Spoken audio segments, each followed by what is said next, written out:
Hello! Whoop. Okay, I'm gonna have to move Leo around. We didn't get a lot of time to set up properly beforehand. Hello, everyone.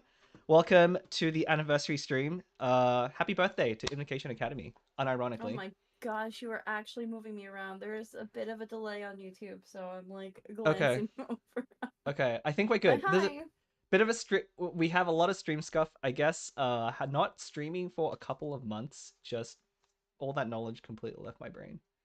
But we're here now. Welcome, everyone. Of course, joined by Leo, my longtime Hello. caster. I'm sure you recognize both of us by now if you've been doing Genius Invocation stuff. But yeah, we're celebrating not quite today, but in 2 days. I actually didn't realize, but I posted my first video on 4th of July.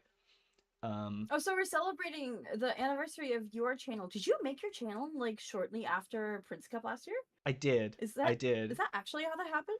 Yeah, after I mean we'll get into it. There's a couple of questions around like how and why I started the channel. But yeah, I kind of did that kicking off from Prince Cup coverage. And you'll notice we have a nice, neat little overlay. First of all, big shout out to my artist, Stiltskin slash Color Creates on Instagram. She actually makes all the bleps as well. So she's actually the artist behind the blep cats and all the various renditions. And yeah, she helped make this nice little overlay for the birthday stream. So it looks a little better than it used to. A lot better. I am no artist, so so I hope we can all appreciate it. But yeah, I started this pretty much like when I got back from Prince Cups. It was just like that was kind of fun. I want to keep doing this stuff, and so I started it, and then it took a while to get the first video out. So the Prince Cup anniversary was like what 2 weeks ago. I think like I was almost thinking I would do like a celebration stream for the Prince Cup anniversary, but it was like the 20th, Yeah, when 24th was it? of I actually don't know. I was June. busy moving. I just moved, so I'm in a brand new apartment, which is why my setup is a little bit scuffed right now myself, but yeah. It has been like just a little over a year, I think. And hmm it's really crazy. It feels like it's been a lot more time than that, but also it feels like it's shocking that it's been a year. I don't know. I feel like both sides of that right now. It's just kind of hard to wrap my head around some ways. Yeah, I'm gonna reposition us so that we're a little bit more level. Okay, I feel really short right now. I'll set up in my chair. Hello, everyone. I see some friendly names in chat. Welcome to the 1 year anniversary stream. Yeah, the first TCG 101 video. Like the whole reason I started this channel was to like bring those 101 series out on stream, and the first one came out this time last year, 2 days, 4th of July. I did not realize it. Okay, it was landed on that exact date, but I'm gonna be gone on that date. So I thought I'd have an anniversary stream earlier, and yeah, we're kind of just chilling. We're going to be talking TCG, the year that's been, because it's been quite a crazy year for both of us and kind of competitive TCG in general. Um, and I mean, this year is still in full swing, right? We have the Prince Cups going on. If you haven't been checking in, we finished. God, okay, help me out with this. What are we? Pacific? I hate these names, by the way. I can say that on my Okay, stream. so it's Atlantic that is Okay. all of Americas. It's not just North America, it's also South America. So South America, North America, and then also Europe. That is the Atlantic Prince Cup tournament. And then Pacific is everything else. And I know it doesn't make sense to you because you're on the Pacific Ocean, but actually I'm over by the Atlantic Ocean. So it makes more sense to me, I guess. Okay. I look okay. As you were saying that, none of that entered my brain, so I'm gonna have to ask you every single time. But you're of course, the expert. You know, you've been on a lot of those casts there. So yeah, we have Atlantic ongoing right now. I think there's like 3 more weekends left, so plenty of Prince Cup Okay, coverage. Did I get it no, wrong think again? about it this way. No, no, I think don't want about to it this think way. about it. So I don't want to think about it. This isn't. no, no, no, Oh no, wait. no, no, no. I'm so serious. Think about it this way. Okay. So what is the ocean that connects North America and Europe? Hang on. I gotta move you around. Why are you like Look, don't this quiz is me a on geography quiz. geography. It's my worst subject. I'm I'm good telling at you right now, TCG. it's the Atlantic I'm Ocean, good and at that's why they call TCG it the and Atlantic Prince no Cup. good at geography. So there's a fun little trivia fact. Number one. It is the Atlantic Prince Cup that is the one that you're casting in, and then the one currently going on right now Okay. is Pacific. Okay. That is good to know. Specifically Pacific. I'll pretend that didn't happen. But yeah, we're gonna do a bit of a mishmash of everything. I thought it'd be fun to source some listener questions, or I guess viewer questions. I talking like this is a podcast because I listen to too many podcasts. But I want to saw some like viewer questions about anything. Uh, I did a quick peek at these. A lot of these are TCG related, but there was no limitation that it had to be TCG related. So if you ever were I haven't seen interested anything. in no, you haven't seen anything, so be surprised. I'm gonna go in some sort of order, hopefully, and try and like pick out ones that make chronological sense. But Okay. before we started, the first question that I got submitted was from Kenny saying, "Congratulations on your 1 year anniversary, Professor. My question goes for you both. What are your favorite desserts? Also, with or without ice cream." So getting Okay, into like Flip, the real hard hitting things. you go first I go because first. I don't know. Okay, I tried to think about this one. Unfortunately, I'm not a big desserts person. I don't like sweets and sugar. I take my coffee black, my tea is just like plain, very boring, as you would expect of a college professor, no doubt. But I mean, right now, I probably the dessert I have the most often is bubble tea. I don't know if that counts or qualifies as a dessert. It's got I sugar in it, don't. I don't think that's stereotypical of a college professor. isn't it? I don't know. No, Some of mine are pretty boring. I just have a fun subject with TCG. bubble tea makes sense. He Bubble had a tea. lot of bubble tea in Mm-hmm. Shanghai. He Yeah, did. without probably without ice cream. Like I take my like 30% sweetness because you can always adjust the sweetness on those. So no sugar in that. All right, you've had some time to think about it. um,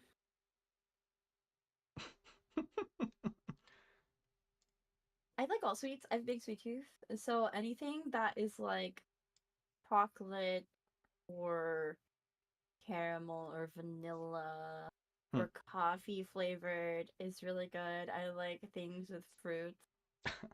Fruit's good. I'm a big Um, fruit person, actually. I I'm like mint chocolate chip ice. okay. That's a pretty good I one. don't know. I like so many things. Opera cake. Opera cake is really good. I love coffee sweets actually, but I also like fruit tarts are Okay, good. do we need to cut Okay, you I off? like everything. You like everything? Okay. Most everything. Most everything. Yeah, okay. So very answers there. Yeah, I'm not that particular about desserts. I don't like sweet desserts. So if there are like savory-ish desserts sometimes, then that would be good. What's a savory dessert? Isn't that just like a snack and I not don't know. dessert? Maybe. Isn't Yes. isn't Then dessert yes. supposed to be sweet? It doesn't have to be. It comes as long as it comes after dinner. Oh, thank you. I love this sweater. I got it at I don't know how many of you are like American, but I think it's either Ross or TJ Maxx. I don't actually know if they have them outside of the US, but We're it was just at dropping the brand it, names it's here. it's basically like well no, it's not like Mm, branded to that store. So the sure, sure. way Ross and TJ Maxx work as stores is that Oh, they buy things from a bunch of other brands that's like overstock or didn't sell well or maybe it has like some slight issues with the material. So, or I don't know. There's like different reasons that they'll buy from different brands. And so they had a bunch of these in the store. And they had some with like hearts too. I only got this one, but I really like it. It gets compliments all the time, so I like wearing it. It's really pretty. there you But go. thank you. Come It here was to pretty cheap. learn not only how GITCG works, but also how American stores work. You get it all. Listen, Ross is super inexpensive, and you get like really nice things from there for a really good price. And so, yeah. Okay. I shop at Ross pretty often as well. So, but Really? that is not one of the questions. Nope, sorry, can't answer that one. I'm gonna go down the list because I think the next one's a good one to start on. But someone asked me what inspired you to start the academy and GITCG in general. So I've always been a big TCG player, big history in Magic. I still play Magic the Gathering right now. It's been like the my main TCG for quite some time. And so when I've been playing Genshin Impact for quite a while now, I'm not a day one player. I'm like a 1 month or like 2 week in player, but I was playing like Really? daily. Yeah, yeah. I didn't want to start it because I knew I would get sucked in. I was like, this looks interesting. I know I'm gonna like it. And it's the same way with World of Warcraft. I never got into that because I was like, this is gonna suck me in. This is gonna consume my life, and I don't want that right now. So I Did you? avoided it. Hmm. No, go on. I'll Yeah. So, ask you so I after avoided you're for two done. weeks, but I started playing, and then I was like playing every day, and then GITCG dropped. I'm a TCG player at heart. I tried it out. The release version of Genius Invocation was really good.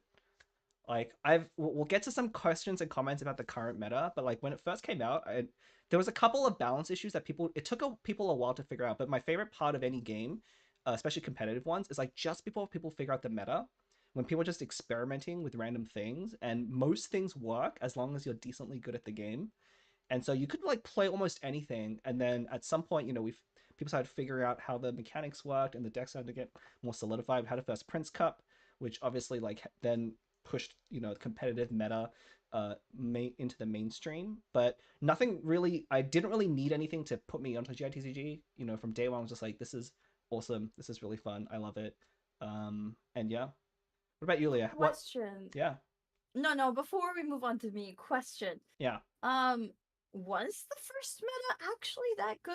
I can't get okay. Well, there It wasn't. was There like wasn't one. So with it most was games, they don't. Iamia, It and that was was it. And Sign Overload, and then it was okay. MMEC like a patch later. But it took people a while to really figure out Iamia, and the whole time Iamia was happening, Kinky was going unnoticed, right? No one knew about Kinky, and then the Okay, Kinky meta true. hit. Everyone realized how broken Kinky was, and the next patch he was like immediately nerfed. But I guess that's it's true. Like these days we have like pro players who are yeah, on top of absolutely everything, yeah, and there's resources out there like your channel, and some other things that people can actually like get caught up on the cards as they release hmm, and figure out what to build and stuff like that. So I yeah. guess it was more fun back when no one had any idea what they were doing. That is Hmm, pretty fair. yeah. But would you That say you were as interested in TCG before I reached out to you about casting? That's my question for you. probably not. Like I was playing pretty regularly to get the coins and everything, but unfortunately, without a competitive ladder inside the game, I mean, people have been asking that for a long time, but without like a ranking system, I need to play for stakes. Like, I'm not a much of a casual player. Um, I don't play for fun. I need to have like something on the line, like something to work towards to play. And so I played a lot at the beginning, trying it out. But yeah, eventually I didn't play as much. And then when the first early season of Castle Gathering came out, I did play quite a lot there at the beginning. I think I played in one of the first two seasons, um, but it kind of dropped off. But yeah, casting really kind of took over. I'm way more comfortable being a caster and content creator than I am a player. And in terms of like starting the academy, that bit was a natural segue because I have a history in education. I've done teaching before. I love teaching. I've missed You teaching for a do? while. Yeah, Really? yeah, I hmm, didn't know that. yeah. I thought I knew a lot about you. I didn't know that at all. I don't share a lot usually when it's not required. If you ask me questions, I'm very open. But if you don't ask me anything, I'll just like not say anything. I'm very I closed think off that like that. actually checks out because Mm-hmm. you're very good at teaching concept. Like Yes. Yes. your channel is probably the best educational resource What for TCG out there. what So, subject do you think I taught? computer science. No, I was on a computer. Really? I taught math.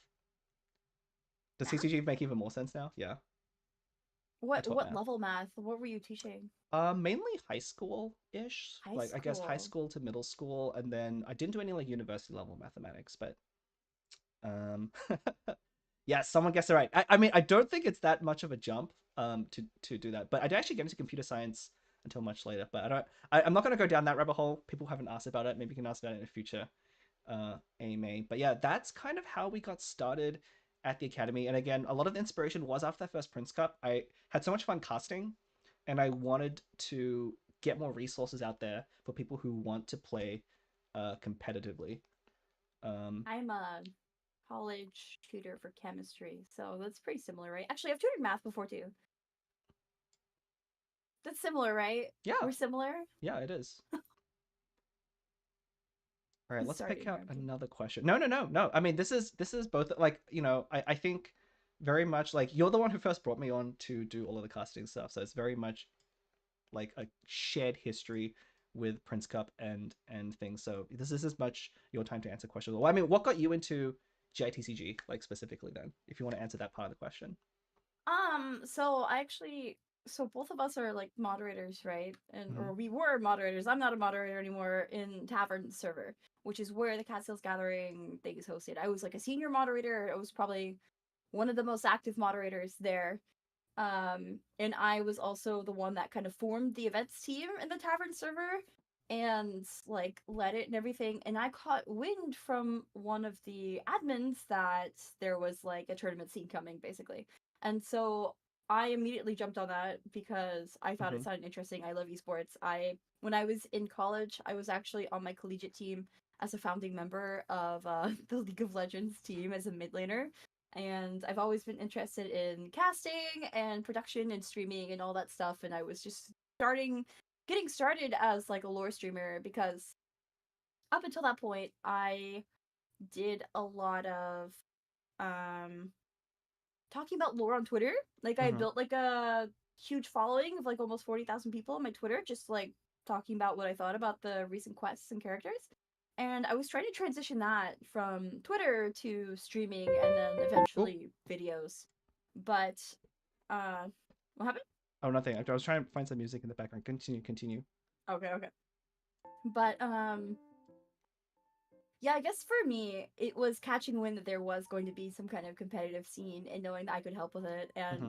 And for a while, I was doing a lot of background stuff on top of handling casting for Alpha. I was like a moderator for Cat Sales Gathering and helped give suggestions for the live streams and like my ideas for. And you did that too, right? Mm-hmm. For like Yeah, you wrote me in pretty how, early in, yeah, because how you. the tournament scene should look. Yeah, I was one of the you few. were the first. Go on. I'll say I'm one of the few people who was like playing pretty regularly at that time. Like I was pretty into it at that early stage. Yeah, I mean, I remember I just like asked people, Mm-hmm. and you were the only one. It was like we had like a day to figure it out too. You were Yeah. the only one that really responded, and I was immediately like, yeah, I think Blep is definitely capable. Like I'm gonna bring Blep on. Yeah. And it worked out really well. We did really well, We even did. though it was like a pre-recorded cast and a Mm-hmm. little bit scuffed. Yeah. I think it went well, for the alpha stages. Yeah. And after that, I mean, I just kept up with TCG, and what kept me what kept me in it was honestly the people. Like I love all the Mm-hmm. players. It was really cool. Like I was doing player interviews back in the early days of the Castles Gathering, because I had a lot more freedom as someone kind of behind the scenes at that point. Mm-hmm. And I interviewed Kirano and Oh, Robot I don't Wizard, think the Kirana aka one ever came SI. out, right? I thought it did. Maybe I It did and should I have. missed it. Okay, maybe it was on a different region. It was like mega alpha days. It was Okay. mega Yeah, yeah, yeah. alpha days. I mean, But this yeah, so this was kind of related to another question, so I'll just read it out because we're talking about it already. But I want to make okay. sure I read out the question. But one person asked, "I'd love to know how you and Leah got started casting GITCG. Did Hoyo reach out to you? Did you audition? What got you interested in casting in general?" So we're already touching on some of those topics. So continue. So, okay, yeah, with that question in mind, I guess this does transition to answering that. Yeah. So, I mean, casting for the big stuff came as a surprise, right? Mm-hmm. Um, because we were on like the alpha beta side of things, and then they were transitioning over and scaling up and starting these live events, and um, I guess they were trying to figure out what they wanted everything to look like because we weren't immediately brought on for those, Mm-hmm. but I think our knowledge for the game and the community ended up triumphing over some of their decisions in some ways because they Yeah. brought us on for the first Prince Cup. Yeah. And we were like thrown on with like a week to go before the big Yes. tournament in Yes. Los Angeles. It's Like a funny literally story. just dragged us in and were like, "Hey, do you want to go to Los Angeles in a week and Yeah. cast over this tournament because you guys are like super active as in the community and you know the game? Mm-hmm. Like you'd be perfect for this." And we're like, yes, we do. Yeah. And it just started from there. We just kept getting invited back to events. So Yeah, I mean, I think a lot of the early casting was just like right place, right time.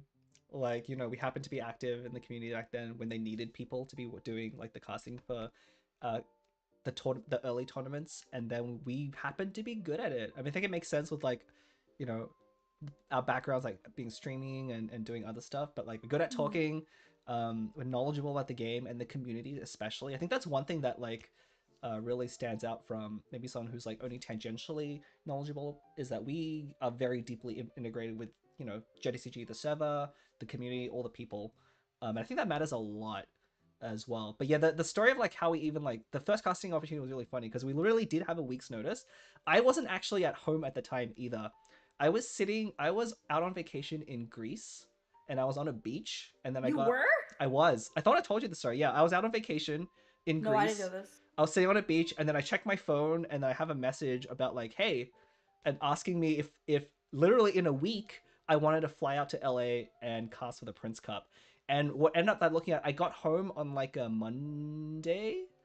I had Tuesday, and this is an international flight. I got back on a Monday. Tuesday I rested, and then Wednesday I was on a plane back out to LA. Like it was that quick. That's But that actually crazy. yeah, that first Prince Cup is so much fun. Um, It was. Yeah. yeah, I mean we have like a lot more production value these days. It's really hard to beat just like the energy in that first Prince Cups. We had what? We had both like 8 people from EU and 8 people from the North America side as well. So a lot of players just getting together, and a lot of like I think people even came out from the community as well, the GITCG server. Some of them flew out to hang out with all of these players that they've known online for a long time but have never met in person. So I think that was really cool. Yeah, honestly, so I mean, we had visitors coming in, right? Mm-hmm. From the community that were just like friends with some of the players, and it was really awesome. We were like convinced we play to let them into the studio, and it was it was a lot of fun. We just kind of like walked over like around LA together and went to dinner and went to karaoke and stuff Mm-hmm. like that. I have started making it like a tradition every time we go to a live event. We will play Blood on the Clock Tower if we can, if there's enough people, because you need like a certain amount of people for that. And we'll go to karaoke.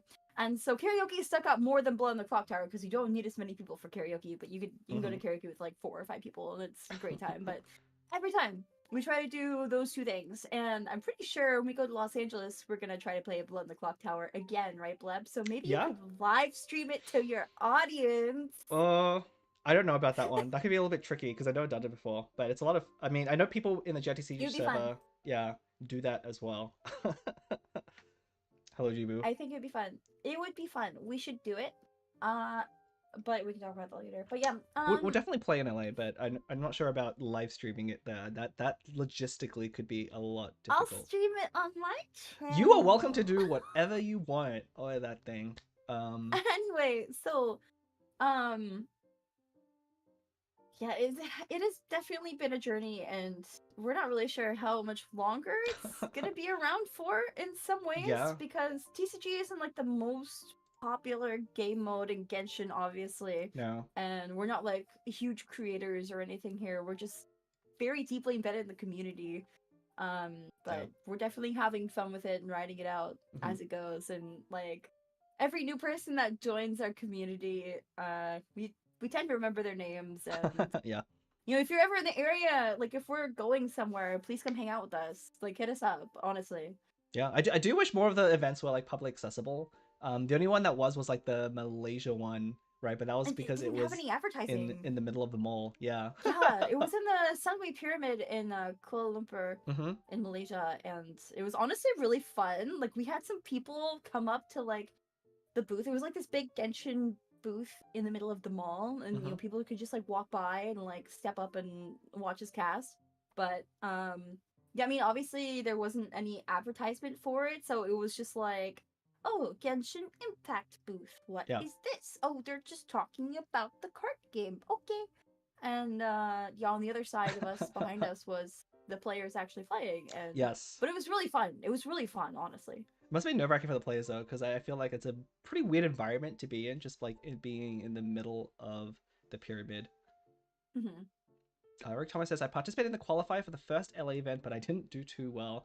Yeah, I mean, it was pretty tough even in the early game days, right? Like, things are a lot less defined in terms of, like, meta, but the good players, like, really knew how to play already, and that was kind of their advantage going in, so I think that was pretty tough. But since we're on the topic Yeah. about, like, the invocation scene, 2QB asks, how do you feel about the Genius invocation scene as it is now, being some of the first people ever to be involved with it? Pretty broad Okay, you question. go first. I've been talking a lot. You go first. I have thoughts, but Yeah, yeah, I you go mean, first. it's definitely small. I think I feel like it's growing slowly. Obviously, it's not like ever gonna explode. I don't think. Partly, of course, it's like it's a little bit limited because we don't have our own client for TCG. It's really hard for people to just like jump on and try and play without already having all this Genshin stuff. They keep gate locking, quest locking cards behind like story quests like Lumenstone and Kusava and all that stuff. So there's a Yeah, lot they of are. barriers for entry, and that's kind of the toughest thing for TCG. So I'm really surprised at how it like the scene in overall is much larger than I would have expected just playing it from day one. Like I didn't expect Haru to put tournaments and prizes that they did behind it. I mean, it's so cool that they have. Um, and I hope it continues. But I mean, if you ever heard me talk about like Genius Invocation, there's a lot of flaws with like how it is. Like it's not, lots of card games stick around for quite a while. Like Magic's been going on for like 30 years now. Um, the shelf life of Genius Vacation is not that long. Unfortunately, that's the reality of it. Like I'm come to terms with it. Invocation Academy will exist as long as TCG is very like forefront, but at some point it will come to an end. I always say I think the scene is better than it could ever have been. I would have ever expected. So enjoy the ride. For That's my sure. answer. Um, so my thoughts about the TCG scene are a bit more focused on the players. I don't know. Mm-hmm. So I personally think that the game is increasingly in a healthier state in terms of the community as time Mm, goes on. It has a dedicated group of players that are at the top and very consistently at the top, which means that, there's always this debate. Ever since it was first released, it's like, oh, this game's all luck. It's all RNG. Obviously, if the best players keep coming back and performing as well as they always have, that's not true. It is possible to be a consistent player and win. We yeah. have seen that proven time and time again because we keep having the same like top 10 players from last year Yeah. like researching every cat sales gathering on the leaderboards and making it through to the live events, and Mm-hmm. like I think that is something that needs to be acknowledged by the wider community as a whole. But I mean, I get that not everyone is into TCG in the first place. Like I Yeah. wouldn't Yeah. force that on anyone. That's like a Yeah. different And conversation. I think people like play But TCG in different ways, right? Like not everyone wants to engage with it competitively. People want to have fun and build, decks of characters that they like. And that's one of the things I tried. Like, I'm the channel isn't geared towards like the hyper competitive players. They don't need the channel, right? They don't need my advice. They don't need anything like that. But my goal always has been with the channel to like help players like because the game's actually very difficult. I don't think people realize this at the beginning, but like they see the dice and they feel like, oh, it's random, things are just happening, it's flashy, it's cool. But it's actually one of the more strategic TCGs out there. Like if you look at if we put things on like a scale, there's like really I always think of like Hearthstone at one end where it's like a lot of RNG elements. It's very easy to play, but it's pretty RNG dependent and not that like strategic. But GITCG is very close to like it's actually a lot further from that spectrum than people realize. Like the swapping mechanic as like especially is like makes things super predictable if you know what you're doing, and that's kind of like what I try to like teach, and on the academy as well. And I think that this gets into one of the questions. Let me try and find wait, it. wait, wait! I wasn't done. Oh yeah, go for it. Sorry. That was just like a side note. Oh okay. Like I feel like the game, like the game state is like a different question entirely. But like I feel like the community for TCG is very vibrant.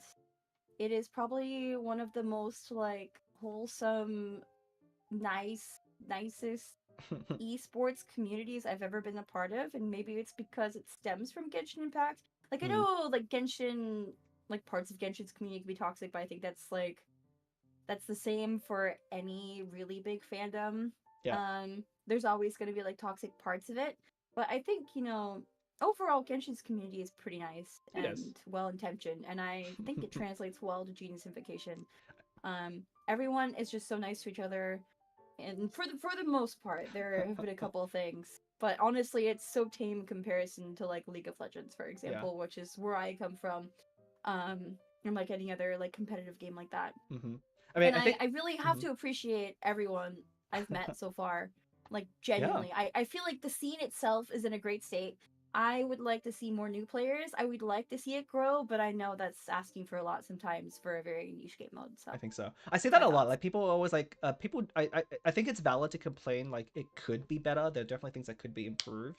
But my view is very much like it's actually like crazy where we are for the scale. It's a mini game inside of another game. Like A it was massive game though. it was already like a lot of barriers to ever being like big. But we have these competitive events and we built Hmm. a competitive scene, which is Um, really cool. But yeah, I wanted to because it's kind of answering this question. Elio R asked, "How'd you get the idea of starting this whole thing?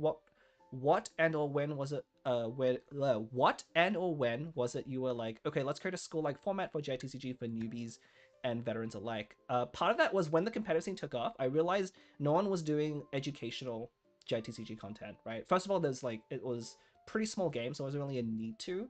But as soon as the competitive events started, I figured people want to probably try and learn how to play better Mm. to do this. And um, the whole school format was because I thought of the pun Invocation Academy. I was like, if you replace the like, because you have invocation, right? They replace the C with the K, and it's like, well, academy, you replace the C with the K. So it all started with that pun. I was like, brilliant. I love the vision. You know, that gave me a really defined thing of like, this is what I want the format to look like blackboard, college professor, like everything just fell into place from there.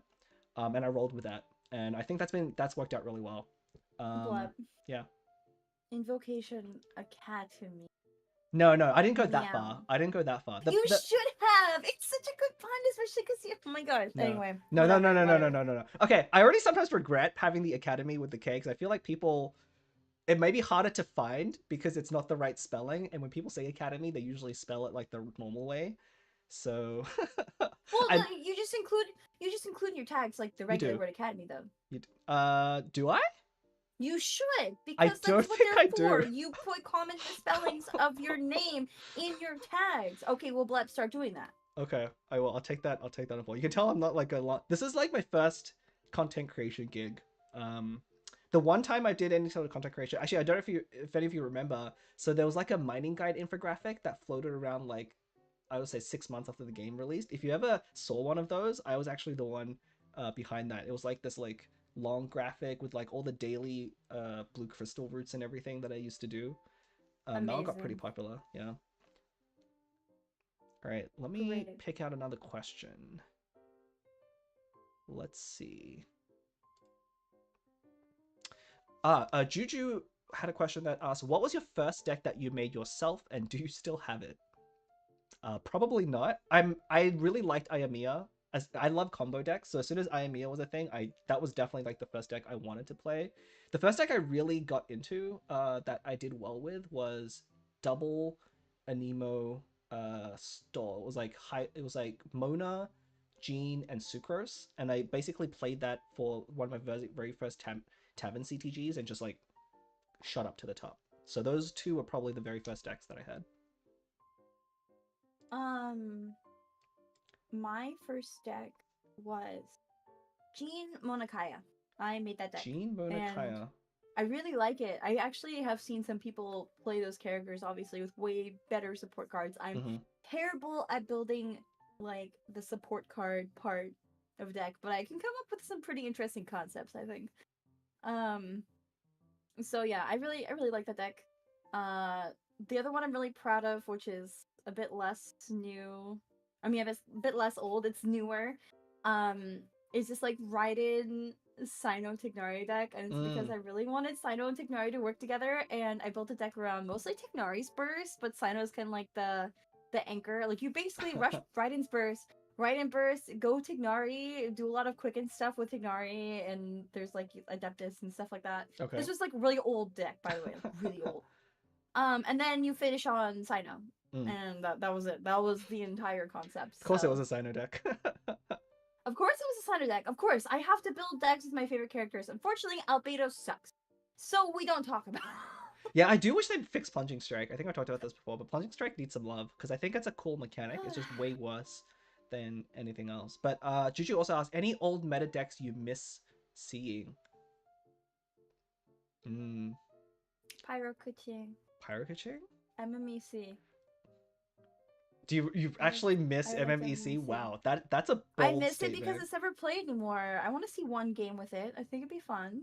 I Let's see I what think else. I may have lost to an MMEC.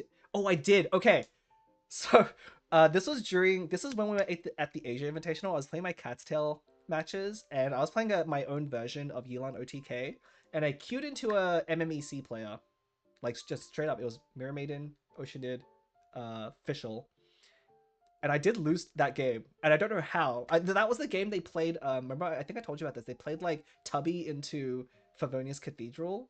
Like it was, I remember this. I actually yeah. remember this. Oh, that was. I was so like, I was so It was great. devastated after that loss because I was like, how did I lose that game?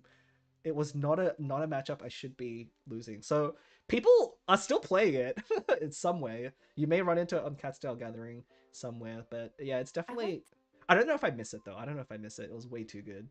I liked Finale actually. I really like aggro. I miss aggro in general. Like Yeah, just the aggro archetype. I miss Bennett. I miss Bennett decks. I see I want to Masia. play Fire Station. Masia in chat said Quicken decks. I would agree with that. We haven't seen a Quicken deck in a long time. Like that was one of the ever Quicken's since just not good Cole's anymore. talent got nerfed. We have really Well, not seen a meta no, no, Quicken no, deck. no, no, no, no, no, no, no, no. There is Rifle Reward Yao Yao and That's not a Quicken deck. Okay, no, but it is. It is. You have the quicken reaction It and happens you to have have the Quicken reaction. It's not a Quicken deck. Cookie Kirara. That's not a Quicken deck. That's just How is it not a those are quicken both deck? decks that happen to have Quicken. They're not Quicken decks. I think they're very different. I And agree. we have a follow-up question. So in relation to the previous question about meta decks, what in your opinion or in your opinion, why and how do you think certain decks become meta? It's a pretty complicated question. Um, okay, I'll stab at answering this. So there's a few ways that things become meta. Mm-hmm. One, so actually the CN player base is much, much larger than global. It's partially because, I mean, there's just way more players in general playing Genshin Impact on the Mm-hmm. CN side.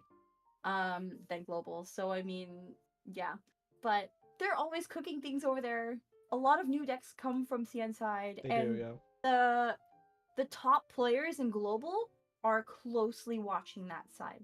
Mm-hmm. Um and then basically they start playing things and they start playtesting what CN's playing and they experiment with their own decks and they'll determine a couple of decks that like they want to keep playing and are consistently winning. They'll even run spreadsheets with them and everything. Like they go all Yeah. out with testing every little thing. They'll like exchange support cards inside the deck and then try playing it another like Yeah. 10 times People and see go how that goes. And they'll really play hard against with each this. other and things like that. And then Blep sees them playing it. He's What? like, I'm gonna make a video. Okay. I try not to like make videos of like the most meta decks when I can help it. I mean, I haven't actually made that many in this one. I try to balance like meta and fun. Like I don't think I'm gonna make a Conwhale video because it's for one the deck is just so complicated. Thank you Heatley Beats for the anniversary shout out. But yeah, the deck is just so complicated. I don't think it's worth like people learning and trying to pick it up.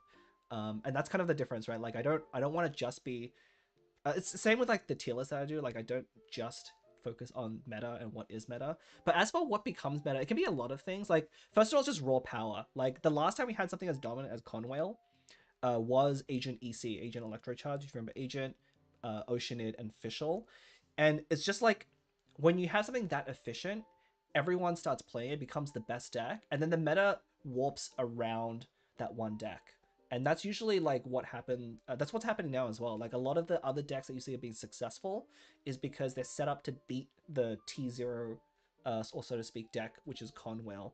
And so decks Uh-huh. become meta by just having first of all they become meta if they're just purely efficient, right? Like if they're that good, they'll just shoot up to the top of the meta game, and then the rest of the meta is like how do you match into that deck and how what is your plan to beat it, and then that kind of becomes the meta, which ends up being really interesting because one thing you'll start noticing is like people will stick to these meta picks, but there will be like older decks that will do really well into like a specific deck in the meta that you can kind of like snipe and pick out. But people don't really think about it because they're too focused on the current decks that exist. So Yeah, it so that is something that sorry, no. piggybacking off what you're saying. That is something that definitely happens within like a patch. And I talk about this on casting streams a lot as Mm, well because I think it's very interesting.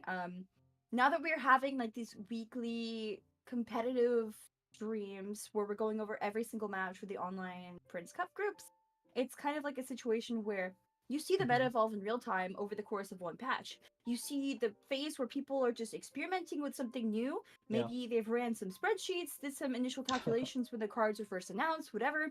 Maybe they're borrowing from, CN side, whatever they're doing. And they see what wins, and whatever wins, they continue playing it. And then you go into week 2, and people are like, well, I don't know how to deal with this, so I'm gonna ban it. Or they try to practice a lot against it, and then they're like, okay, so how can I target this deck specifically?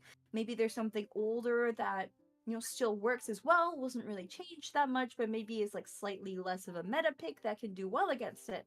And you just kind of rely on like the archetypes, because Mhm. you have like a triangle, as Blood Pass's YouTube video that explains Yeah. The stall, archetypes. aggro, combo, Which, and by the way, how is they not at all generally. applicable to this meta. True, very true, that's a different subject. But they generally give you a sense of like what you can do um against a deck that became really popular all of a Hmm. sudden. Of course it is way more complex than just that, but like Yeah. that's where you would start with like overview. um and then I feel like it's just like that happening every week. It's like people are watching what happens during the previous week Hmm. and trying to figure out how to beat it. They have an understanding of what decks are being played, what decks are really good, how they function, and then they choose based off that. And then there's an additional layer to this where if you know that a certain player is prone to play certain types of decks, Yeah. then you can even target against them. And Yeah. this is purely talking about the competitive scene. We I are. feel We are. like if Yeah. you're in like AOC or into matchmaking, you're just gonna see whatever people are practicing with, and that could be like Yeah. anything, honestly. Yeah, So I mean, and those metas tend to like. I think you'll see a lot more easy to play aggro decks. Those tend to get very popular. Like finally was a great example. People played that for a long time because it was pretty straightforward to learn. Right, you had a line that you could follow. It was relatively robust. Like you would win a lot of matches just by doing the thing, and it's a great like entry point for those players. So those tend to get picked up in the meta for just like overall play. And right, we had as well for Tuizan, also another great example when it came out. Tuizan, Yeah, I it love dropped off Tuizan. pretty a lot quicker than finally did, but it was very simple to play. So those kinds of things. There's like there's definitely different metas. Like tournaments themselves breed their own meta. You can see it evolve. If you just watch any of these Prince Cups that have been going on for over a month are really interesting. Kind of case studies, if you will, for meta, because you can see Yep, they are. people Mhm. adapting as they go. With Yep. the current one's a little weird because from like very early week 1, people were like Conwhale, like they knew that was the deck, and then everyone just banned it, and it's been like that forever. But I think the okay, I'm gonna do it again. Pacific? No, help me out here. Which one are you talking The about the the first? NAEU one, the Atlantic. The ocean Atlantic. that joins the Americas and Europe is the Okay, Atlantic Ocean. Atlantic. Yeah, Prince Cup Atlantic. You could actually see like a really good metagame shift, especially because like week 1, Robot Wizard played that Chongyun Razor deck, and then the subsequent weeks, everyone copied it. Like that's kind of how a meta develops. You see one person play this really good deck, and you're like, "That's a great deck. I'm gonna play it." That deck starts winning, and then everyone's playing it. The same thing actually happened with I think Huntao. So Ting gets the credit for like doing Huntao originally, but he apparently played against another player in random matchmaking that had like a similar setup. It's like that's a great idea. I'm gonna take that, refine it, build it, play it, and then as more people are playing that deck, it becomes more meta. So, yeah. Oh, someone pointed out something interesting about Conwhale in chat, and I just want to address this because I wanted to talk about Conwhale anyway. Um, Conwhale, like Blep was saying earlier, is like a deck that doesn't really fit into any of the current archetypes. I was talking with Kevin Z a bit, and he agrees that it has combo-ish elements. It's aggro. Um, I put it as aggro combo. It plays a little like Mew in that it's aggro combo.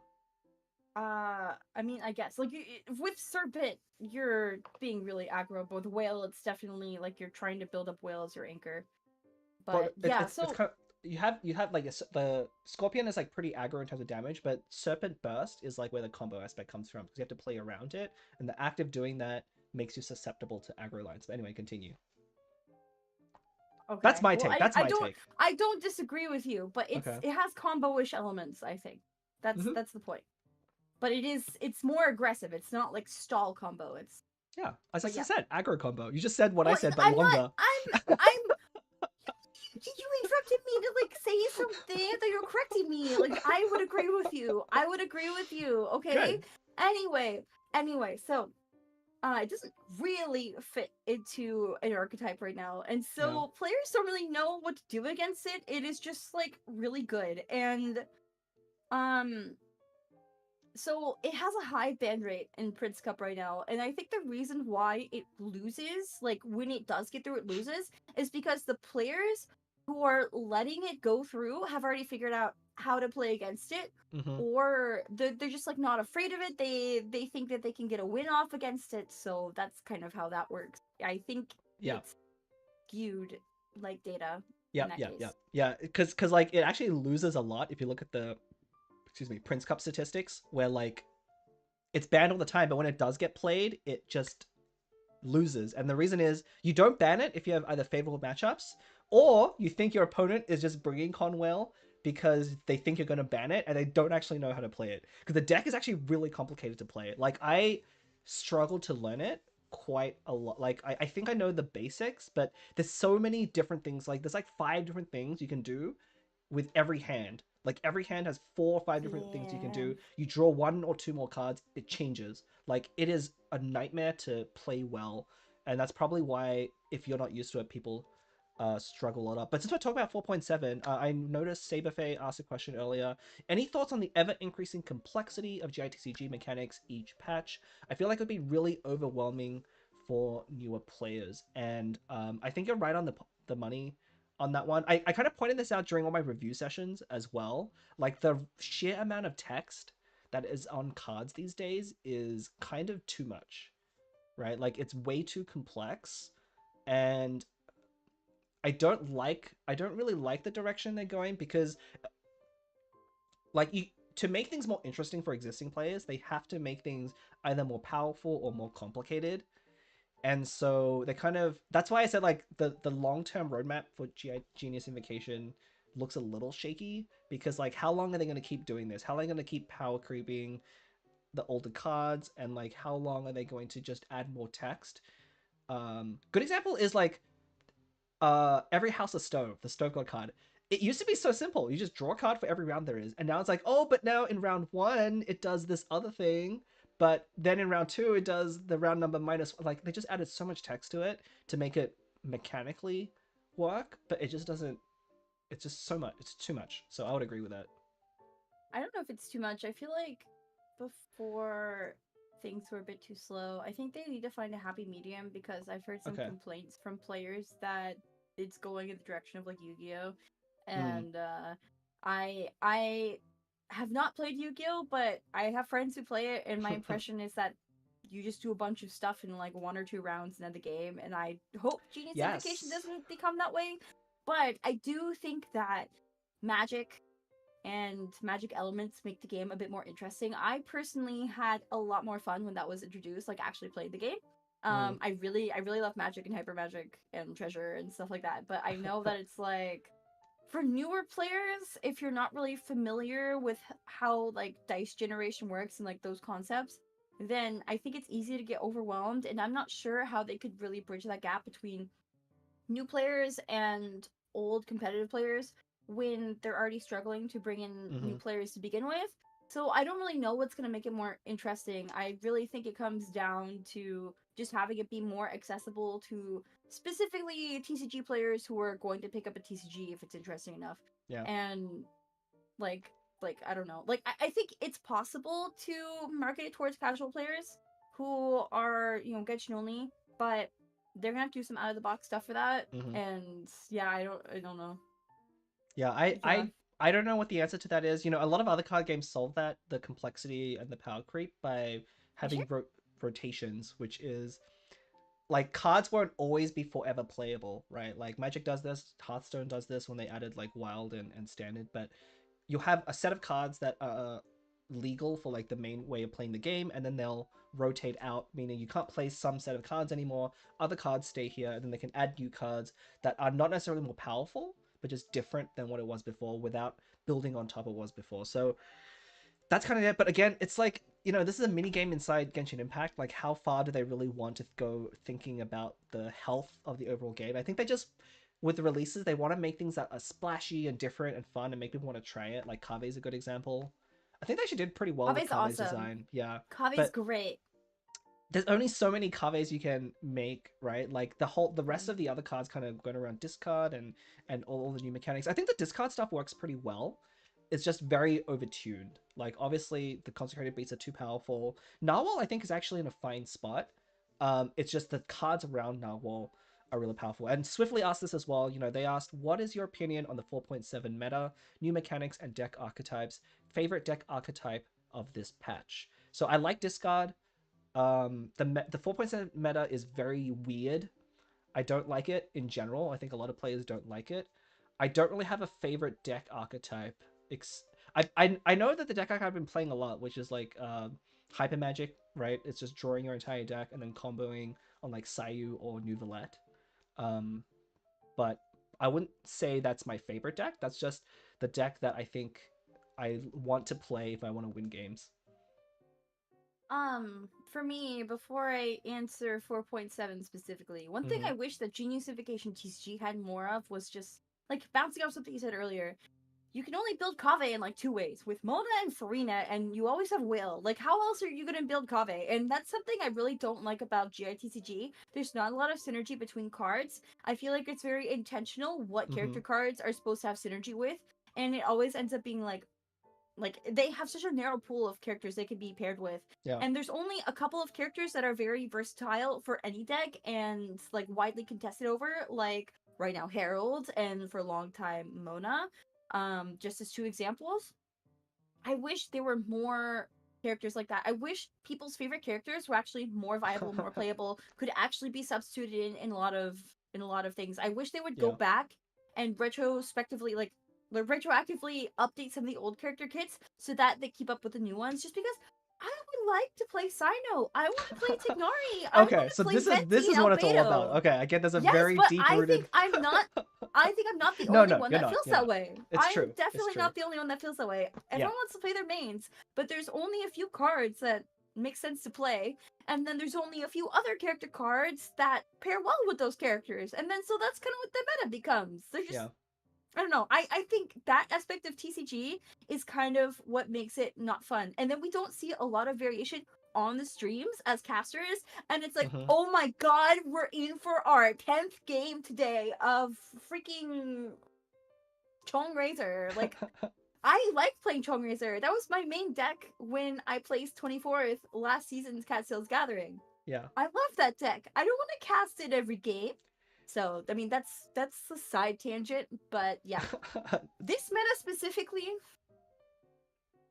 I like Hmm. Kave, but he's not really meta. I mean, he can be He meta. can be. He can. I've seen a lot of people play it, and it's very easy like to play, and you can play Kave decks well, but there's just a lot of like if your opponent if it if either player knows a little bit more than the other player, they can pretty much like win or lose like 100% of the time, right? Like it's very straightforward in that sense. But I can definitely hear what you're saying about like characters being non-viable. The thing is like for competitive scenes, it's like the band of cards that are viable is always going to be really narrow, and so you'll very often just see like the same characters or the same decks. Like you'll always pick the most efficient slot for a certain role. So unless they may start making characters like Kave that are like completely unique or like require a completely different strategy, we saw this last time with Nilo as well. Like when Nilo first came out, everyone was building Niloom, and I think that's not only because it was pretty strong, but it was just different from everything else. But they can't have every character be like that, I don't think. Or at least if they tried, it'd be very difficult to do. Which means, competitively speaking, there's only so many cards that are going to be good enough. So I don't think we'll Yeah, ever get away from that from competitive speaking. But there's a lot of casually playable characters. Like I think people I don't should think experiment so. more if you're not focused on like Mm, winning too many games. There's definitely good decks you can build with those characters. But if you're just looking at right now, especially, this is probably the worst time to be making this statement because I think it's not so much the characters, but the cards you put in a deck are very limited right now because you can that's pretty true much too. always put Yeah. like the same 30 cards into a deck with like any sort of characters and they'll kind of work. There's just too much card draw, too much consistency, and that has its own problems. But I don't think it's necessarily a problem with the characters themselves. I think there are characters with good kits. They're just a step below like another choice, and so you always pick, the character above. Like you could maybe have played Sino in some decks instead of Razor, but Razor's just the optimal choice all the time for reasons. Can you though? Because Razor doesn't have Electro Infusion. That's why you It's pick true. him, It's and true. Cyno Yeah. does. Like, so I don't know if I agree with that. Like, that's the point. Like, the differences between the picks that are meta and the picks that are more casual is too big. I think they need to do something to adjust the lower end so casual players can have a bit more fun playing their mains. Hmm. That's like my main point. I understand there's things like pre-builds and things like that. Like, I'm not saying they shouldn't do that. I think it makes sense to design a bunch of cards together so that they Hmm. work together. That makes sense. But I think that it doesn't make sense that that's like they can't be paired with anyone else Right. at all. I think it's a bit too rigid right now. That's my main point. Yeah. This So this it'd be definitely more fun to have some variety, but we're kind of like also roped into like making TCG cards that reflect characters from Genshin Impact. So until they make more interesting characters for Genshin Impact, we're not going to see them in the TCG either. So that's a little unfortunate. I see a lot of things in the chat talking about Kave. Some people like it, some people don't like it. I think it is a very divisive character because it can be very frustrating to play against Kave if you don't know how to play against Kave. But at the same sure, time, yeah. if you know how to do it, you might find yourself never winning against those players. I like that cards like Kave exist. Same thing Yeah. with like decks like Mhm. Finally. They're good on ramp for newer players to like. Here's a different way to play the game. That you can still win with. Right? It's straightforward. It's easy. They can win with it. So I like that he exists. But yeah, I don't think it's particularly interesting once people have figured him out, right? But it kind of was the same for Nilo Bloom as well. Like once people figured out that deck, it didn't really like people figured out how to beat it, and then it was not as fun to play when everyone's just dodging your blooms. And yeah, there's a very Yeah. quick drop off for those characters, right? Because their kits are very like one directional, where it's just like this is what you do with Kave, this is the only thing you do with Kave. I mean, I like Kave I for like him a lot. now. I like him a lot too. I mean, he's the one like deck that I featured this time in this patch. I think it's an interesting one that people should try. I don't recommend you play it for a very long time, but you should try it. That's kind of By it's the like way, 2 or 3 games. Yeah. so there's a discussion about stall in the chat right now, and I Mm. just want to say if you think stall has like a low skill gap, there is a specific Prince Cup game that Benzu played against Ting that I think you guys should go watch. It was the only game Benzu Oh, I won think I against remember Ting. this. Yeah. It was so good. It was so good. I still think about that game. Ting, I know you're in chat. If you're still there, I'm sorry for calling you out like this. Benzu deserved that win. Yeah. So I know a lot of people hate Stall. So one of my like epiphanies watching the recent Prince Cups is so Stall people used to hate because games would take forever. But the problem is now games last 4 rounds, but each round is forever because they're just taking so many actions with like treasure Yeah, and card draw.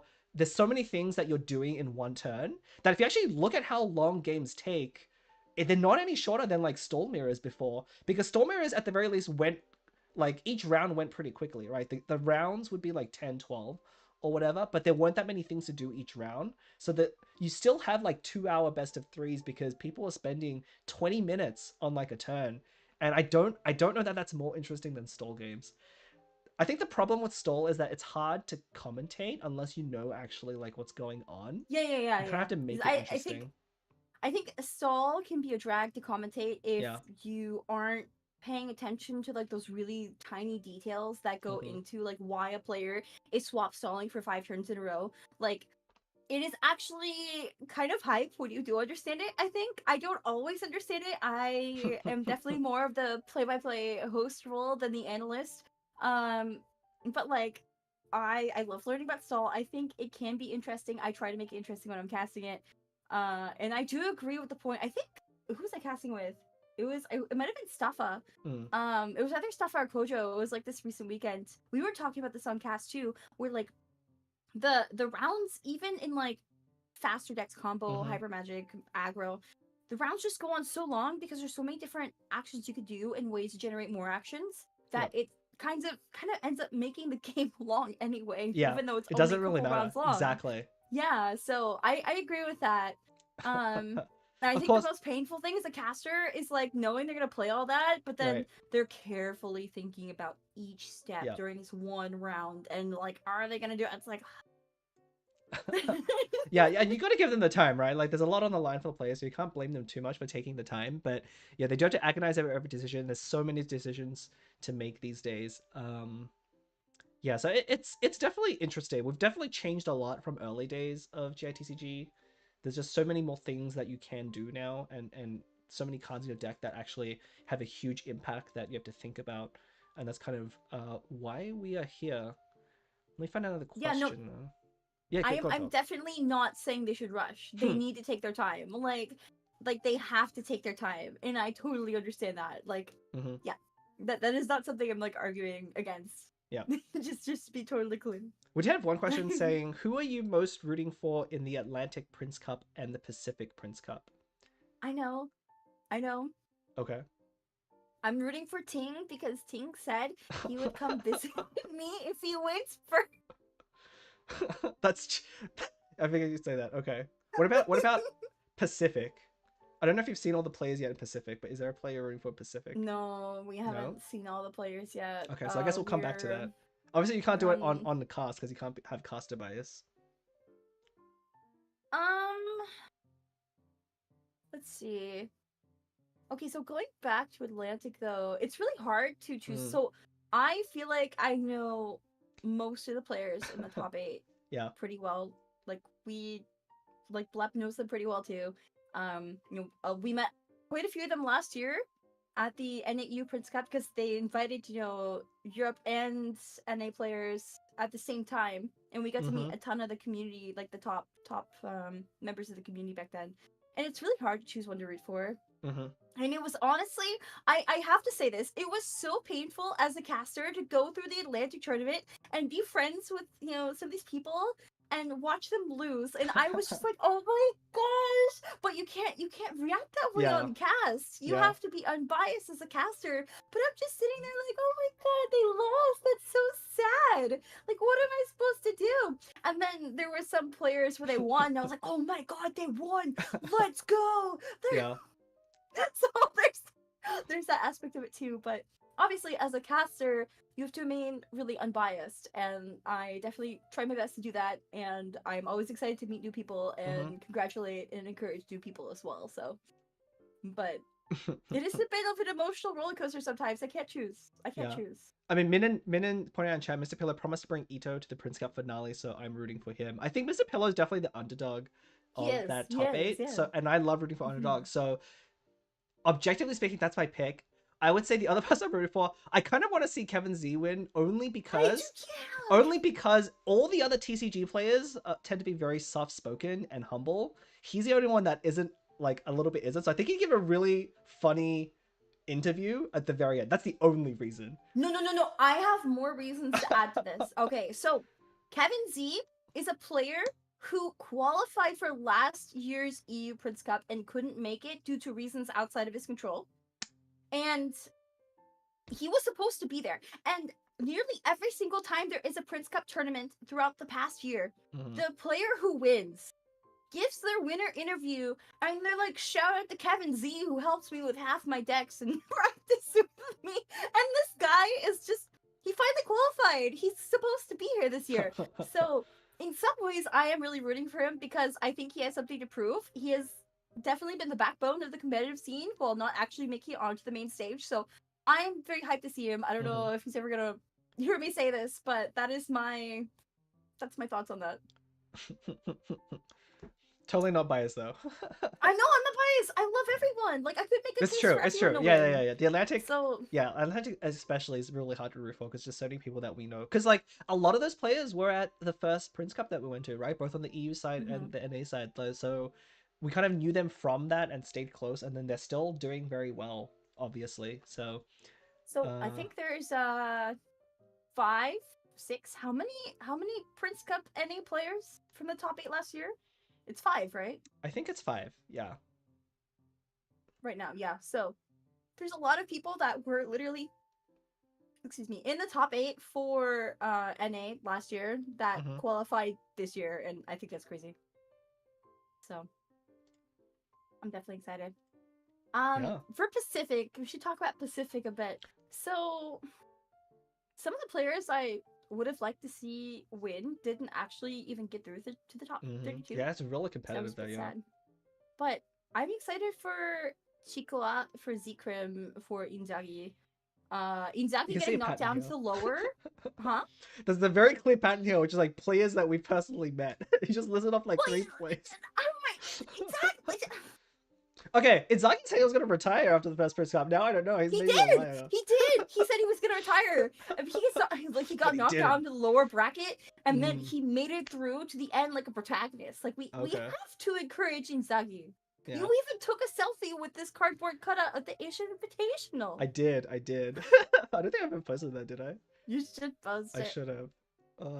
Yeah, that was pretty fun. They had if you're not sure, if you're not aware what the Asian Invitational is, they invited like 4 players from I think Japan, Korea, Southeast Asia, and combined with China into like a big 16-player bracket, and it was like the biggest competition with the hugest prize that we've had, and we got a chance to fly over and cast it. But they had like a public space where you could go and like there were like, ballot boxes you could drop like to root for a player. They had like tile puzzles, and then they had like these 8 cutouts of the players in the top 8 that you could like stand and pose with pictures. And I jokingly said we should try and like find a way to take Inzaghi's cutout home, but didn't end up happening. That'd been really funny. You should have We found really out a showed way to hand, do but it. it was just so hard to like get No, find but there time was a to lot actually do going it. Yeah, on. yeah, There was a lot going on, yeah, for sure. I hope we have yeah. another tournament like that where they invite the top from each region Yeah, we'll have to see. I to the same mean, place. yeah, we'll have to see what happens this year. It's definitely a very different year than last year, right? Like with just how Prince Cups have been managed. Like they combined a couple of regions into one. Not really sure what they're going to do with that just yet. And actually, this segment's a nice question. Is 2QB asked, there were 3 Prince Cup show matches last year, but so far 2024 there have been none. Do you think they should come back? I do. Yeah, I would agree. They're so I much think they were fun. really fun. I think they were a lot of fun. I think they were actually a way for the casual viewers to Yeah. connect with TCG. I wish they were advertised a bit more. There has to be something they can do to like make them like draw in Mm-hmm. give people an incentive to click on it and watch for a bit. Yeah. And I think if they did, they would really enjoy the content because honestly, the invitationals were some of the most fun casting I have ever done, and it's because it was different. Honestly, Mm-hmm. the invitationals are what made me realize that casting and event hosting is something I want to be pursuing kind of professionally in some ways. So I'm kind of gonna make it my goal for the next year to see what else I can get into, if anything. Yeah. But yeah, I had so much fun. Yeah. It was a ton of fun. Yeah, the invitational events, all of them were a lot of fun. I think to ask which invitationals we're talking about. I mean, there were 3 last year, right? So we had the one right after NAE Prince Cup. Then we had one that was hosted in Korea, I Yeah, believe, we did right? the remote Yeah, casting for remote casting it. for that one, and the final one Hmm. happened in LA. I mean, I think they've been getting progressively better. Like if you look at the evolution of like the types of stuff that they've been doing, the last one's probably still the best. I love their format where you could like win character. It wasn't super balanced. I have a little bit of blame to for like making it not so balanced. So that Do those you? I well I kind of do. Yeah, I miss Which one are you talking about?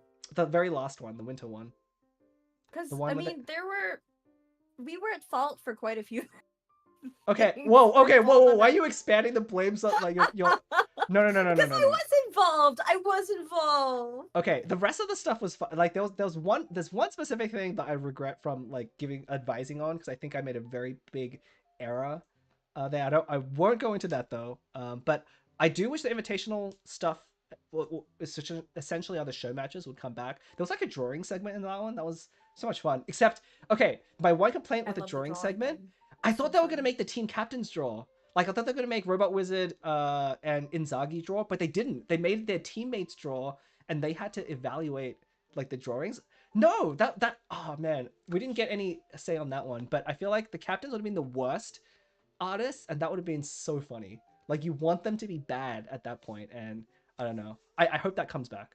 I hope that comes back. So I was responsible for the win deck. I just want to say that there Okay. was a deck that players had to play. Wanderer, Ito, Nihida. No elemental reaction. I made that deck That challenge ended up because being pretty good, actually. I it like that a was. lot. Well, that's just because you go like Ito or Wanderer and you just kill Yeah. things. Yeah, Like maybe it's it was too good. fine. Maybe it was too good. But yeah, I do wish that I do wish we see more of those events. There's none on the calendar, none have been announced. So we'll have to see if they decide to do any of those events like that. Fingers crossed that they do, because I think they're really interesting ways to kind of not always be playing competitive side of Genius Invocation. But if you don't like some of the competitive stuff, there's actually a lot of community tournaments to check out as well. We're casting one as well next Monday. Rin hosted a tournament In recently. 5 days, Yeah, six. Wait, yeah, the 8th. I put a little bit So of there. notice on my channel as well, and I'll do one a little bit closer to the date. But I think the community tournaments are really get to be like where um, the more fun side of TCG can kind of come out a little bit, because the Prince Cups are always going to be Prince Cups. They can be really serious, all meta, and there's nothing you can do about them. But yeah, Yeah, GITCG is weekly tournaments. I'm sure most people in this chat are in GITCG though. yes, Just saying. yeah, there's a big overlap in the Venn diagram between people who hang out regularly in that server and people who probably watch this channel. Let's see. Let me see if I can find another question. Here's a good one. I'm really bad at this game. How do you get good? Also, this game gets really boring after a few times. How do you deal with it? um, how do you get good? I mean, Mm-hmm. I think in any competitive game, that already has like an established like player base. I think you start to get good by watching people who are already good at it. Mm-hmm. So, um, I think this is something that translates to any game. It's not just GITCG. So if you watch what the high level players are doing and you have some explanation for why they're doing it. So like for example, watch the competitive casts for the Prince Cup. That is one major resource. Then that will give you an idea of what's being played and why, especially, if the casters are explaining those things. The Mm-hmm. other thing I would suggest is, I mean, making use of resources like Blep's channel. Like if you're here, you probably already follow Blep's channel and like watch his videos and try to understand things. Um, I would just like really go over the fundamental videos he has on his channel, because that like understanding those fundamentals will translate to any deck you try to play.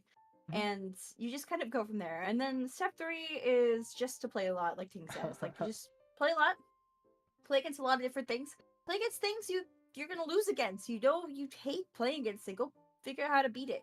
Because that's what the high level players are always doing. They're always running calculations. They're always playtesting things. They want to play those harder matches. They want to have awful starts so they can figure out how to overcome them even. Mm-hmm. Um so that's I feel like that's really the recipe to success, and then just being consistent with it. As for the boring part, I feel like that is harder to overcome. Yeah, Um, you have to for find what's me, fun about it on your own. I think for sure. yeah, but for me, I like playing certain types of decks, and I Mm-hmm. tend to stick with those and just really learn how they work. Like I really like playing the Chongrazor Hyper Magic deck that uh that Robot Wizard was playing a lot in the Atlantic, and a lot of other players picked up. So I think you should just like find something in TCG that interests you personally Yeah, and experiment with it. yeah. Because I think so. I definitely agree with that. Like people have fun in different ways. For a lot of the competitive players, it's winning or like learning how to play, but that might not be the case for you. Like some people really like playing specific types of decks, or like winning on a deck that they built themselves. Like there's a lot of different criteria for fun, and you kind of have to figure it out on your own. As for how to get better, Juju actually asked a very similar question, who said, in your opinion, what criteria would you say make for a truly skilled and knowledgeable TCG player? And I think that goes hand in hand with like what it takes to get good at the game. And I think the first hurdle you have to overcome is you need to stop focusing on RNG. I think that's the biggest lesson. I wish I could like turn that into like a full video, but I think it's like really hard to like talk a lot about the topic. But it's very easy, especially with TCGs, to get caught up in when you get unlucky and then blame that for your losses. While that is true, it doesn't help you improve. Like if dice don't go your way, and you draw badly, you roll badly, you have a bad matchup, there's nothing you can learn if you blame RNG or like try and like then you might like overcompensate by like adding too many cards in your deck to like overcome ANG. But I think that's like the most important first step to actually getting good is to uh be more aware of when you're like getting frustrated by RNG. Yes, Leah. Okay, so to add on to this, review your VODs. Save your VODs. If there's a match you lost that felt like it was because of RNG, just save it and rewatch it and try to Yeah. figure out what mistakes you made and how to avoid making them in the future. I know a lot of the top players also do things like that. You can also like talk with your peers, like Mm-hmm. really get to know the other players in the community and see what they're playing and why they're playing it, stuff like that. You could even like have like VOD review sessions with other people. Um, I think that's another really good way to improve. Because like someone else said in chat, study and intentionally practice and just playing doesn't do a lot. You have to be like intentional about it. That's kind of Mm-hmm. what they were saying. Um, and like I agree, like you need to go into it with intention. Like you have to know what to apply and when. So I think VOD reviews is a great way to do that, honestly. It's a if I would say if you're like an intermediate into and trying to get to that advanced stage where you want to win more in tournaments specifically, you're at that level where like you're maybe going like 16 like whatever like 16 wins to whatever amount of losses in Cat's Tail, and you're trying to figure out how to get that win rate above 50%.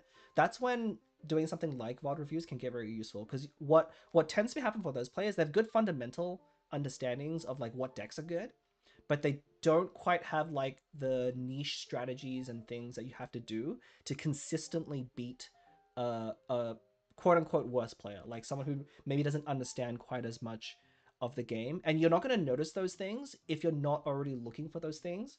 And so having someone else watching you play, and this is something maybe I'm like I do want to try like at some point maybe do like a VOD review stream where viewers can like submit a replay that they're not really sure like why did I lose this game, and we can go over it and more in depth.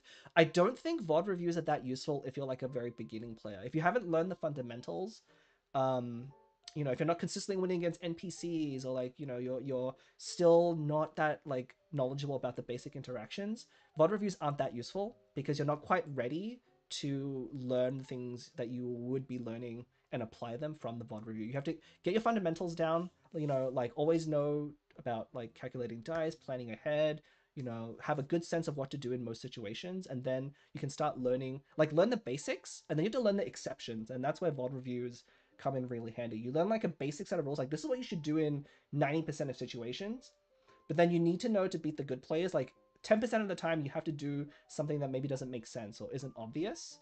And you can only find that out if you're not, because, if you know about those things, you would already be a better player. But because you don't know about them, you need someone else to tell you and see that those things. And that's when reviews can really come in handy. So I think I there's would different agree. steps in different games. If you're very early on, just play a lot. If you play a lot, play a deck you enjoy, first and foremost. That comes back to the fun part. If it gets boring, you're probably just playing a deck you don't like playing. Yeah, So find people that won't try and push meta decks on you, first of all, but find people who are willing to sit down and maybe like help you build the deck that you want to build, that you have fun playing. And then as you play the deck, you'll learn what the good and bad cards are, and then you'll pick up stuff slowly. And that part is very helpful just by playing a lot. Yeah. I would agree. I agree Mm-hmm. with Alpha. Yeah, it's that I think I see this a lot when people give advice. People trying to come like, well, what's the best advice you can give someone? It's different for everyone. You know, I think depending on what level you're at, the advice that is best for you is very different. And so if you are helping someone, if you are an advanced player helping someone, I like to keep that in mind, that you shouldn't always give the same advice to the same person. Like if you really want to help someone, take some time to like ask them questions and figure out what exactly that it is they're actually asking, if that makes sense. Like Mm-hmm. sometimes people will ask something, but like they'll ask like, how do I beat this deck? Where they and that could mean a lot of different things. Like, how do I improve my current deck to beat it? How do I switch decks to beat it? What am I doing wrong to beat that deck? Like, this is a loaded question, and so just be a little bit more inquisitive when you're answering questions. Um, that's how I like to approach it. You don't always have the time to do it, unfortunately, which is where the videos come in helpful. They can always throw them a video of like, well, here's a general answer for what you should like a good way to approach this thing, but help should be tailored to the person asking for it. And so how to get good is very dependent on where you are at the moment. You can tell I'm very I am very passionate about that kind of stuff. So that was a long spiel. I mean, you're answering the question. Mm-hmm. I did have a question. I don't know how to pronounce the username, unfortunately, but it says draft or all pick in tournaments. I would love some kind of draft mode, but I think it would just take too long. I think that's just the reality. Do Draft is more you want? interesting, but Do you want to host a tournament with me, Bless? we'll see. We'll have to talk about that. I do want to host a draft tournament, and I think there may be so apparently there was like a small like server community that hosted like their own mini tournament. I got notified about it through the feedback submission that they use the drafter to do that. I think there's some other communities trying to do that as well.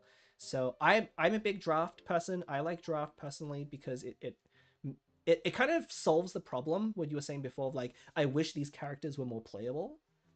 Well, if you're not freely able to choose between every single character available at any given time, it forces you to kind of make suboptimal choices sometimes and then identify like smaller synergies and things. Wheel of Fortune is a great example of something like that. Obviously, that's completely RNG, but that was a lot of fun. It was a lot of fun. I had a lot of fun with it. Yeah. Let's see. Phage asked a question. Out of all the ways that devs handled cards through the patches, what was the most shocking, surprising change you feel they had done to a card or character? What was the most The hot shocking? fix. The Oh, hot yes. fix. Okay, that's true. That Yeah. was the most shocking, not because of the content, but just the fact it was a hot fix. Yeah, the fact that treasure was nerfed after like a week. Yeah, that was something. And Elon. Yeah. That was, I mean, that actually, yeah, I completely forgot about that. I don't know why, but yeah, we made like a whole video about that as well with the hotfix and things, and that was definitely unexpected, unprecedented. And speaking of treasure, Yeah. so Swiftly also asked, what is my catchphrase or most recognizable phrase? I know Leah's most recognizable statement is treasure. No, Recently, is it? recently too late Tula, Too late, Tula. and for a short Also, while rifle reward. But Professor Blep cycles through. Like what is mine? So this is the one I was trying to toss to you because I don't know what mine is. Do I have one? What do you think? What do you think I say like super frequently? That would be a catchphrase. a catchphrase. Or like some kind of recognize something I could be known for. Because you're the treasure caster now. I I don't don't think I have know. one. I don't think I have one. I feel like That's a tough one. I don't know. Yeah. Maybe just your intro. Although that changes depending on the video. Just what Welcome to Invocation Academy. They did list that as example. They said Welcome to Invocation Academy. Welcome students. What's the catchphrase? I like my intro, my TCG 101s where I'd quote like the fourth rate duelist with a third rate deck. What was it third rate duelist with a fourth rate deck? I'm really proud of that one. So it's time. What I'm hearing is that it's time for you to make up your catchphrase. But It has to occur naturally. I feel like if it's forced, it's not gonna be good. I mean, like I didn't choose treasure. I just Treasure chose leaned you. into it. Mm-hmm. No, you chose treasure. I did. You... I did. Well, that's why I said it's on you. It's on you to figure It's out what it on me. is. Yeah. Okay, well, be warned when we go to the Prince Cup. If we're chosen to cast together, I will be on the lookout for something. Yes. And if you notice something as well, if you were to clip it from the live streams as well, if any of us say something that is clip worthy, I feel like I'm too serious. That's kind of my problem. I've noticed it with casting as well, like and with my videos and streaming, I'm a little bit too serious. I've been trying to let loose a I little bit don't. more and react. It's gotten better. It's gotten better. I don't think there's such a thing as being too serious. Like, if like everyone is silly, then we need someone serious. Like, I don't think there's anything wrong with how you handle things. You bring That's very not. high That's quality not. commentary, and that's why you have a following here. So you have to consider your strengths and lean into them. And my strengths are telling very bad puns. Mm-hmm. Anyway, you can totally steal one of mine. Do you want to say treasure? Try saying treasure, Blep. No, I could not pull it off. I don't even Just want to try try it. I don't want it. to try to try. He wants a catchphrase, but he's not willing to try it. No, because it's your thing. I'm not gonna take someone else's thing. I'm just gonna. That would be just like doing something strictly worse. Okay, I'm gonna try and find. We're almost done with the question. Let me try a couple more that would be interesting to talk about. You should make your catchphrase sound like a catchphrase, but like an expression. Like, do like an actual blep. I've done that once before on You a have. stream. I So don't you remember should which make one it it a was. pattern. You should make it a pattern. I'll think about it. I'll have to workshop this one. Let's see. Here's another question. 2QB asked if you could add any feature, big or small, to Genius Invocation, what would it be? Adding a feature to Genius Invocation. One thing I really wish they would do, well, rank ladder in Yeah, I game, guess rank ladder would be the obvious one. but the other thing is I wish there was like an in-game place. You know, like when those rhythm games come out and Mm-hmm. people share their beat maps, like Yeah, yeah. on like in the in-game Oh, UI. like a I wish replay there was show. something like that, but Mm-hmm. for decks. Wait. For like posting decks that you cook. Oh, I see. But I mean, technically, there's like their card plaza, like who has like the outside game sites that you can post to. You do know about that, right? Do you No. not know about But it should be no, it should just it? be in the Okay. game though. It should just be in the also they need to give up more notifications in game somehow about when tournaments are happening. Mm-hmm. That's definitely true. They Too. did. Fun trivia. They did once in like the reel, which is like when you open the launcher, there's like that slideshow of like current events. I think the TCG event was there for like an hour before it got replaced by like another in-game event. I think it was literally like less than a day, which was kind of funny to me. I don't know. I see a couple of good suggestions. Match chat between players. That could be good or bad. I don't know how I feel about that one. There should be a way to have it in, but then Like you can emotes. disable it. No, you can Mm-hmm. disable it. Okay. I do like the idea because we have all those stickers for chat. Like if you could like have a sticker wheel, Yeah, I mean that that would could be be cool kind of fun. too. Mm-hmm. Yeah. I mean they have emotes in other games, so why not? Let me take a. So there's a question from the chat from Eponine. Got in late. Congrats on the anniversary. If it hasn't been asked, what is your most memorable tournament moment that you've casted? I think I know mine. Okay, go. You go first. I have to think. Um, the Kenki High Roll, Ting versus Nihida Kenki High Roll from the NA Prince Cup. That moment is gonna live in my brain forever.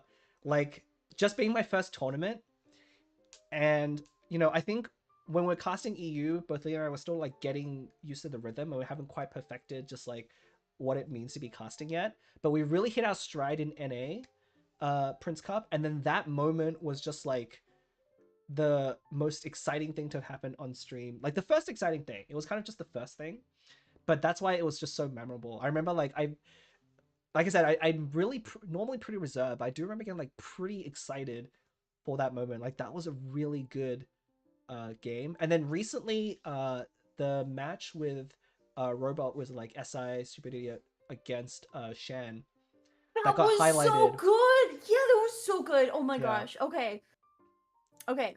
That's one for me. Okay, there are a few gameplay moments. I definitely think anytime yeah, Ting playing Pinky Cube, that was definitely a highlight. That's what we started doing rock paper scissors because of that, right? uh, I maybe we did it because of that, or we did it before already. I'd have to go back and like actually like relive. I almost thought it would be fun to go back and rewatch that moment on the stream, but I probably couldn't bear to just like hear myself talk from that long ago. But if you haven't seen what I'm talking about, you'll go back and watch that original North America Prince Cup. It's still on the Um live feed on the Astro channel.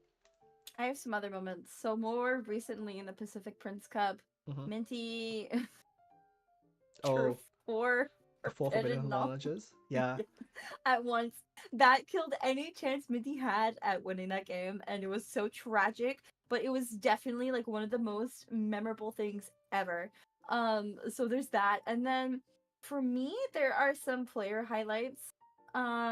Like for example, when Inzaghi won the championship in the Southeast Asia, Hong Kong, Macau, Taiwan Prince Cup tournament Mm-hmm. in Malaysia, and he gave his whole speech about how this was his last tournament because he has to focus on school. And at the time I was very emotional and proud of him for winning, but I mean look at him now, so whatever. For me, rather than like casting highlights, I Mm-hmm. tend to remember moments after the streams with players. Like, I don't know. There were some really nice moments. Oh, I really liked, I think it was Rev that had 48 damage on Ito and Oh like yeah, 1 those are good damage on like moments. Barbara or something just to get her skill up. That was literally it. that was really funny. I remember dying from laughter. I don't think I found that as funny because that's just like what that's just how the Ito deck works, right? But it That's was just funny at the time to see the numbers there. That was it was pretty hilarious. good. I think I missed this stream moment, but I think I've seen screenshot of it. It's when like Kaito I think got like 4 jets.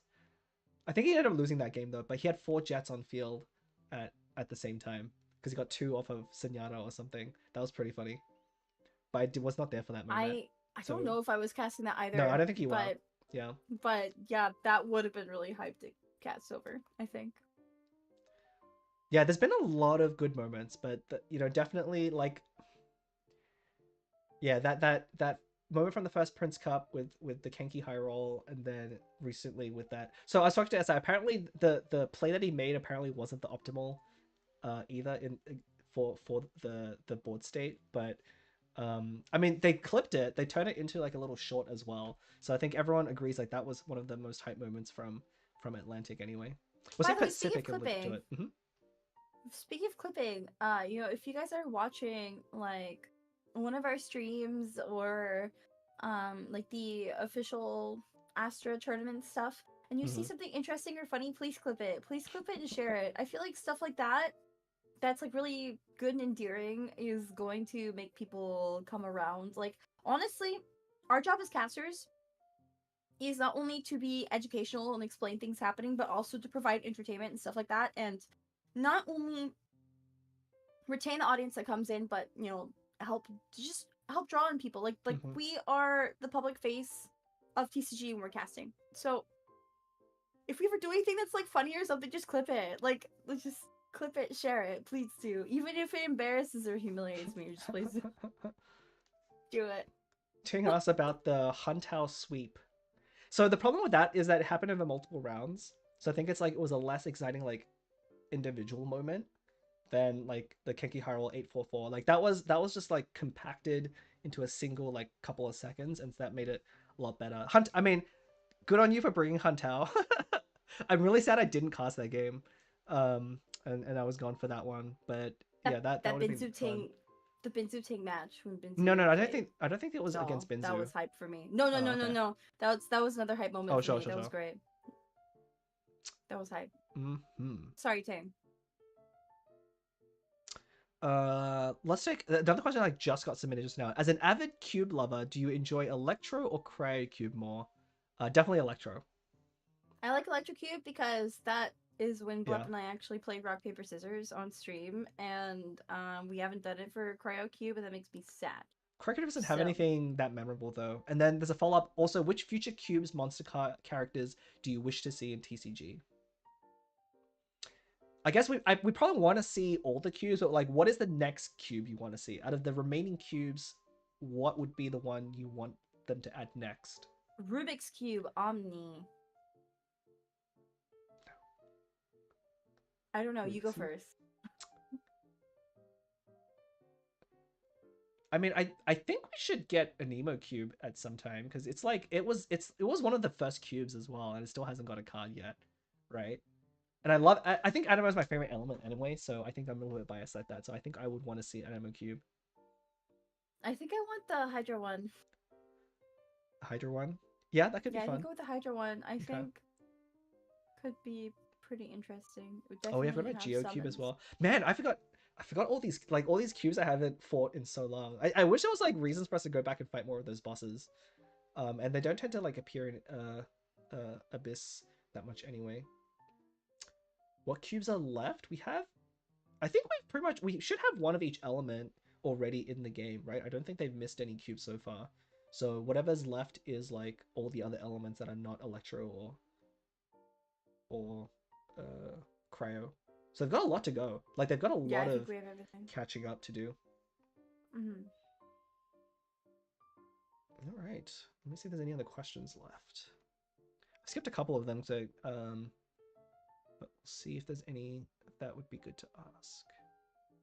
Juju also asked if you could nerf or buff one character, who would it be? Is it obvious? Buff Tignari. The Tinari? Okay. No, no, Buff Albedo. Buff Oh, Albedo. okay, that's a good answer. Albedo, yeah. Albedo does need some kind Albedo. of love, yeah. I think I actually still have a soft spot for Amber. I do wish they would buff Amber in some way. I like the starting Mondstadt characters quite a lot. Um, like, you know, it's very hard to like, because you spend so much time with them when you first start Genshin Impact, you kind of get attached to them. It's like Amber, Lisa, Jean, Kaya, like all of those, the Favonius Knights. So I would love more of them to be playable. But for Rin, I'll say Amber for sure. Anyone you would want to nerf right now? Who would you like to see get knocked down a peg? You go first. I have to come back to this. Okay. I think the serpent and Animo serpent is the most obvious one. I think that's by far the strongest character in the game right now. Um, so I think that is who I would nerf coming into the next version. I mean, I don't want to nerf anyone. I would rather bring people up to that level. Yeah, they've been So, slowly doing that. Like they've added a couple of buffs for the characters. Unfortunately, I don't think any of them were that impactful. Like they did the Chi buff, you know, they buffed Dillick's talent and all of those things. But none of them were like enough to make any character more or less playable. Yeah, I don't know. Harold, actually, that is a good point. I think Harold is good, but is also there's always going to be a best character, but I don't think Harold's like completely busted. He's just very good into the current meta, and partly because of that is like how good Serpent is, and he can deal and Kave. Serpent and Kave and Yunjin are all very bad into Herald, and that makes him a lot better. Makes him the obvious choice over any other Hydro character.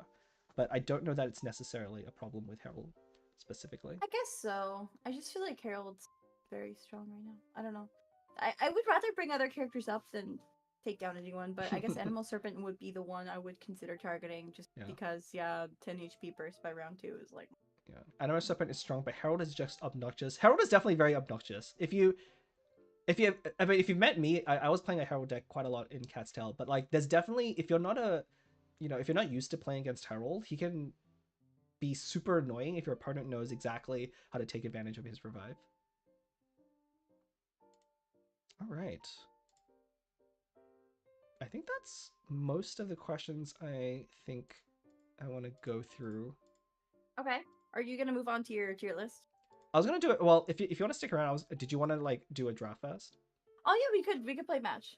I'm Okay. down. Let me log in. People wanted to see a match. Well, we'll have to do the draft deck first. Okay, but I'm still going to log in. Okay. Should probably do I share my draft with you or no, you keep it secret. I guess you'll have to like not watch the stream. Although if you peek, I'm not gonna be too upset. Do I deafen? Should I like deafen or something? That would probably work out best. But if you want to sit and like listen in on the draft, you can. If you want to, yeah, like no, link me your website. Okay, I will do it. Okay. I'm gonna deafen. Message me when you're done. I'm gonna keep my camera on so chat can see my reactions to whatever the heck I'm drafting. Oh, I'm gonna be flipping to a different screen, so chat won't be able to see you. I don't have it set up because we didn't have a lot of time to set up. So I don't have. Finished my 50-minute Demon Slayer episode. But yeah, there's a couple. So that was all for the Q&A session. If you ever have any questions, feel free to just like ask. I guess that's not really a good way to do that, but you can ask on the thread where I posted about the live if you want. Drop a comment on the video as well in the VODs if you have a follow-up question that I didn't get to that you want me to answer. If you don't notice, I actually respond to most of the comments that I get on YouTube. So yeah, if you ask me something, chances are I'll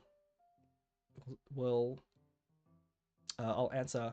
Minty Miro did ask, will you be coming to LA again this year, Bleplia? Unconfirmed right now. You know, as soon as we find out, we'll let you know. But just keep an eye out for announcements. You know, and as always, Astro will announce the official casters on their social media as well. So go and follow their stuff. And as soon as they tell you, then we'll know, or we'll be able to say so as well. Yeah, for sure. Just make sure you stay up to date.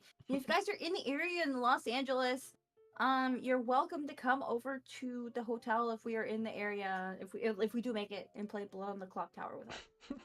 I'm just saying. Okay. I don't know if they'll give you access to the studio, but please come to karaoke and Blood on the Clock Tower with us. If we're there. Okay, I'm gonna switch over to the draft viewer in a second, so we'll say goodbye to Leah temporarily. Do I turn my camera off? What's the plan here? You can turn it off; it won't matter. It's not Okay. gonna show up. I'll probably we'll have to figure out like how you appear on the stream later on. I'll have to like put it on. I didn't get time to set it up, but for now we'll say bye. Bye. Okay, and we have a fancy new graphic for this as well. So just be me for a little while. But in case this is the first time you're seeing this, and you don't know what this is, Be so right back, chat. they can't hear you, Leah. Oh no, they can. Okay, never mind. In case you don't know what this is, I have a little application that I maintain, which is basically the closest, or like very similar to like Hearthstone Arena. If you ever played that, it's gone through a couple of iterations. Most recently, I did like a huge refresh. This is what I've been busy with instead of making videos for 4.7, by the way. So if you're wondering why I don't have a lot of gameplay out right now, it's because I've been busy working on this. It used to be very not usable on mobile or like tablets or any other weird things, but it's a lot better now. So give it a try. You know, draft a deck, play against friends. Highly encouraged. So what's gonna happen is Leah should be drafting their own deck right now, and then I'm gonna go ahead and draft my own one as well. And Yurikiri says, been loving the draft and running it on AOC. So I actually tried to do this yesterday. I was losing really bad. Like people in AOC are getting a lot better. I did a stream before where I did the AOC challenge where I take one of these decks into AOC and I went like 5-1, which is actually really good now that I'm realizing. But anyhow, I'm gonna refresh this one more time, just so we get a fresh set of characters because this is one I loaded up earlier, so it's not gonna count. But if you wanna play it, I'm gonna drop the link in chat. If you, it's gonna be at invocationacademy.github.io /GITCG-draft. I think I link it in the channel as well. So you can just go to that site, do your own draft, and then do what you want with the deck. It comes out at the end. But we're gonna play Leah at the end of this. All right. Ooh. Okay. So for me right now, the goal isn't just to win. We just talked about Albedo. I think I'm gonna pick Albedo. I think it'd be really funny if Leah was like, "Let's buff Albedo," and then we beat them with Albedo. So I'm gonna take Albedo. I don't think it's the correct choice, but we're not drafting to win here. We're gonna do it. We're gonna do it. Okay. All right. What's gonna work with Albedo? Ooh. So card draw is always pretty hard to come by. I think we'll just take a Sealy here. Oh, wait. Okay, a better talent. Okay, you know what? If we're building around Albedo, we're going to go all in. We're going to do elemental skill. Sorry, their talent. Oh, and so one of the visual updates you can see here, I actually saw some feedback from the channel as well to be like, you know, do you guys prefer this kind of badge mode? So this was one of the things that changed. It makes the deck view a lot more compact, which is quite nice. Ooh, sapwood? No, Albedo wants to do like skill and to swap off. I guess we'll just do heavy strike. Oh wait, okay. Do we go second Albedo talent? Okay, we're gonna go really hard on Albedo here. Oh man. I'm gonna try it. Okay. Hard to pass up Liben. Although during Gooba, hang on. Okay, we have a heavy strike already. I don't think we need a during Gooba, but it's hard to pass up a Liben. Ooh. Mausoleum. Okay, I don't think Mausoleum's good enough against... Oh, you know what? I think it's Kabuto. Because Albedo's going to have a lot of hard time getting its second energy for burst. So I think if we equip this onto Albedo, burst on someone else, then we can get Albedo's burst up. Pretty nice. I'm going to take that. Oh, okay, hang on. Okay, we're doing an Albedo carry. So this counts as a plunging attack. So we're going to have to... Oh, a second one? Okay. I think we have to take the second crane. Oh, okay, okay, we're doing it. Okay, wait a minute. This Albedo deck is coming together. This is really coming together. Ooh, okay, this pick is not as good. I think we'll just take Tandoori. Okay, here we go. Oh, this is a tough one. So it's definitely not Farina, I think. We need to take Ayaka or Ito. But what would be more interesting? If we take Ito, so one of the things with the drafter is it adapts as you pick characters. So if we take Ito here, we'll be able to get Geo Wovens. Actually, yeah. What does chat think? Maybe I'll just get swayed. It's either Ito or Ayaka. Who do we take here? I'm leaning towards Ayaka because it's another sword user, and if we pick up another sword, that might be kind of fun. Atomic Shot said, didn't one of your videos say that Catherine was a bad idea? Yes. So first of all, that kind of flip flops. We had a meta where okay, everyone's saying okay. We had a meta where Catherine was a good card. So by default, you should not play Catherine and play Leave It to Me. That's the default. If you don't know what to put Leave It to Me. Once you know what you're doing, there are times when Catherine is better. Also, this is draft, so I don't get to choose necessarily what I do. Ooh, wait, Favonius Sword? Actually, it's probably Flowing Rings, right? We're going to do normal attacks pretty often. I don't think I have enough card draw for Treasure Hunt. I don't think I have enough card draw. I like to take Favonius Sword, but it also isn't that great on our Beto because I think his normal attack... Oh, I actually don't know what their skills are. I'm going to take Flowing Rings.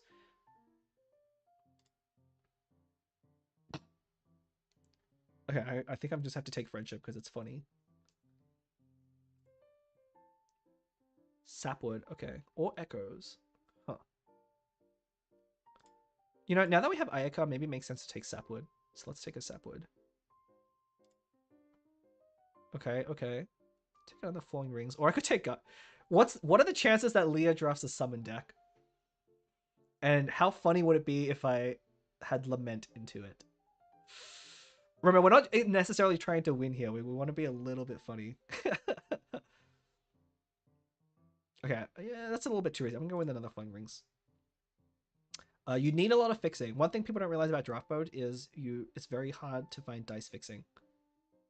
Okay, we got a quick swap. Mango asks, what is your favorite TCG character card design-wise? That's a tough one. I have to come back to you on that one. After that one, will actually take some thought. My favorite card and slash character is Yoimiya. But I actually like her design a lot. So, I'm just going to say Yoimiya.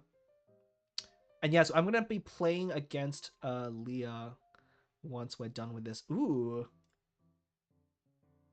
Okay, I think we want the talent because it reduces swapping onto Ayaka, which is one of the weaknesses of plunging attack.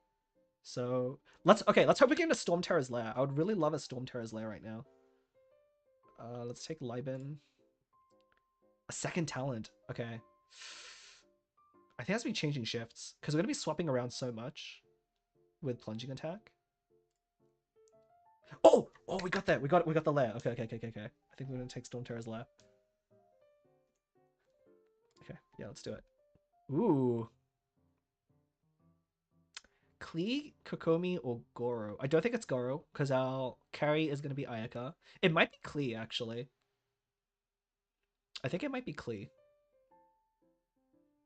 Because we're not really a stall deck. I don't think we're interested in Kokomi all that much. I think we want Klee. Klee does normal attacks. We obviously not a sword user, but I think it's gonna be good. Oh yeah, Klee Albedo. Okay, no. This is definitely the way we go. Okay, never mind. Yes, thank you, Winterken. That was 100% a Klee pick there, and wasn't close. So Lumen is not as good when your deck isn't built with zero cost. Do we take Chang or Willow? How good are we at dumping our hand? I think pretty good. Right, we don't have a lot of reactions because we have our Beto Ayaka here. Ooh, Plunging Strike. Okay, so Plunging Strike can... Right, hang on, what is this? Yeah, Plunge it. Okay, we have to take Plunging Strike here.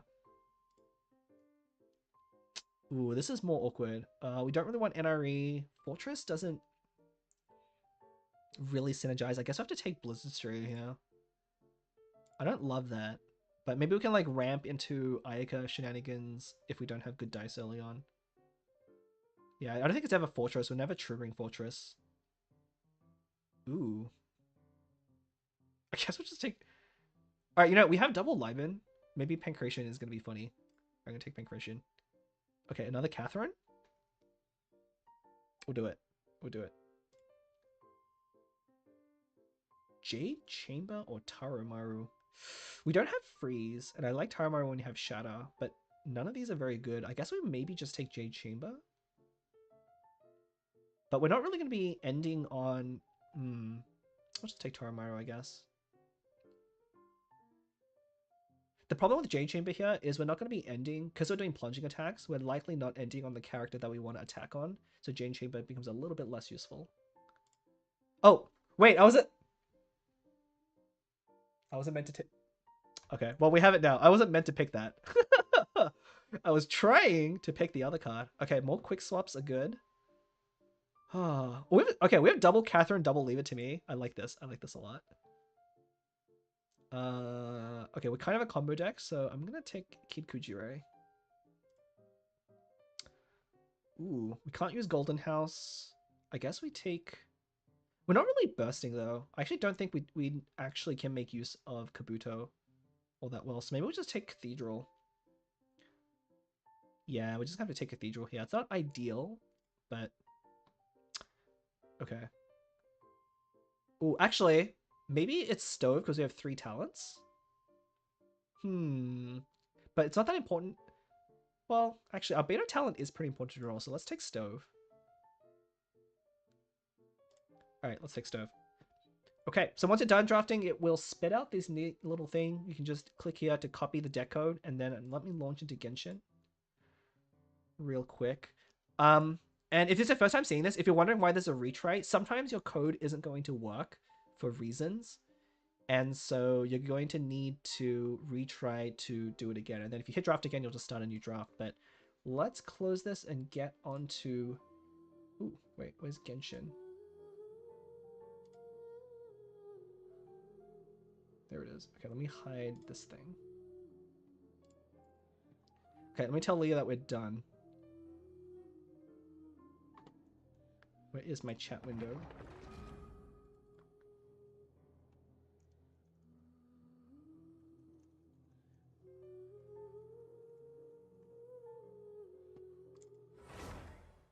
Okay, let me bring... Hang on, I don't know if Leah is on this thing. Yeah, let me go back to this screen while I load the deck up.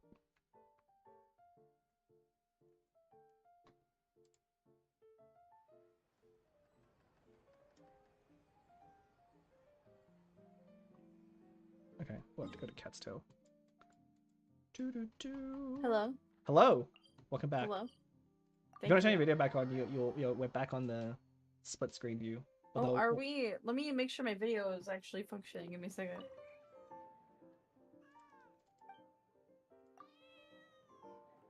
I like. Music. Wait, let me get up and get water too. Okay. As I'm logging in. All right. Can you join my world real quick? Sure. Where are you? Your AR-50. AR-50. Hang on, I'm not in yet. Give me a sec. Oh. It's loading. My code has deer in it. Okay, join. Okay. Does it? It does have deer in it. Well spotted. Okay, I'm gonna import this deck and then I'm gonna get up and get some water before we start. Alright. Sounds good.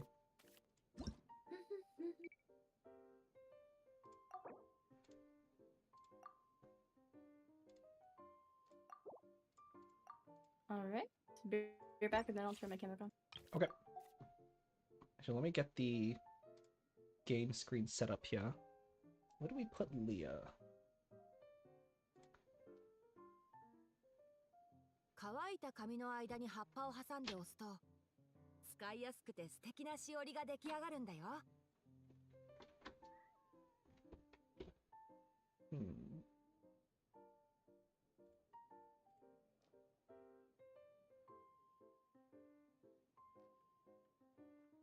ほっ。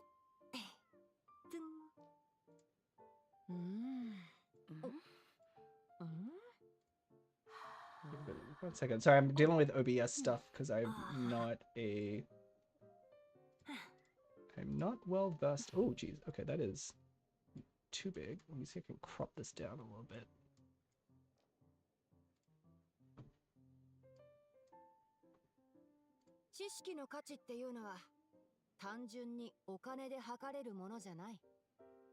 Obviously, I should have done this before I started the stream, but you know, better late than never.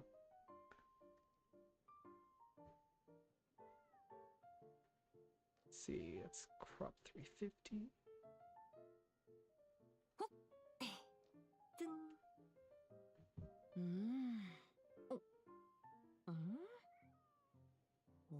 Okay. Let's put Leah down in the corner with her.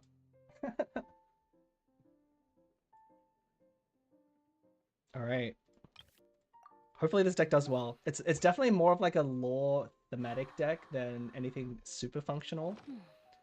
But we'll see how it goes. I'm back with more snack and water. Okay. I think I get camera in a fine enough spot. I'm Well, let's hope.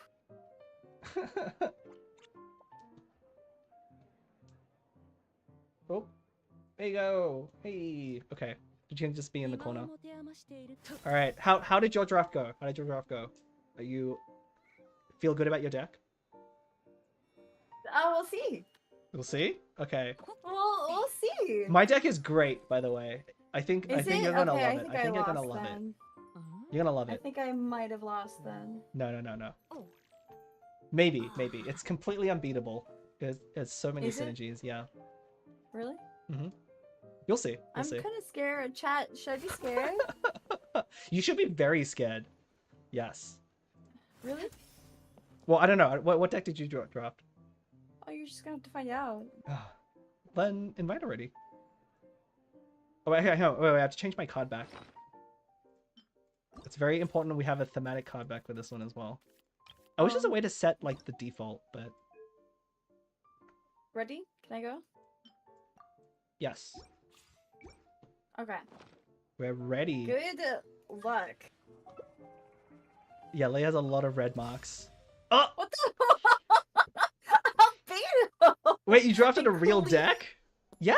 It's not real. How? This isn't real? I drafted the most lore accurate deck ever. What is real about this? Ooh, I like my hand. Okay, you start I don't first. like my hand. I don't even know. All right. We're gonna keep this entire here. hand. I drafted for fun this time, not to win, because I thought you were just talking about how you wish Albedo would be buffed. So I was like, if I beat you on Albedo, it'd make you eat your own words. Okay. Whatever. I feel like you drafted like a real deck. I'm pretty scared actually. Why are you scared? Don't be scared. I don't like how functional your deck looks. My dice are not great.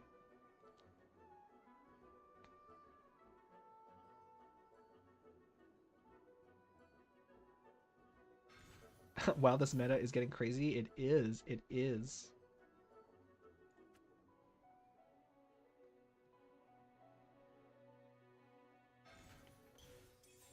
Ooh, Lynette. Okay. Was gonna swap storm me this whole time? No, my dice suck. Leave me alone. Okay, I can't play this My anymore. cards suck too. All right, let's What see do you what mean we you got. can't play this anymore? Like, No, it's the wrong one. That's not what I want to wanted. read chat, but I don't want to get spoiled on what you're playing. You can read chat. It's okay. Okay, but I'm not gonna look at your screen. Sure. Oh, this is so awkward. This is so awkward. Okay, I'm gonna have to tune that. I don't think I can play this into Leah's deck. Well, you have the Albedo dynamic. Yeah, I do. I've been working on slowly getting all of the dynamic skins. Wait, what? Why did you replace? Huh? Oh, I I didn't should. realize you didn't hit me. Actually, I wasn't paying attention. I should have put it on Barbara, but it's fine. I should have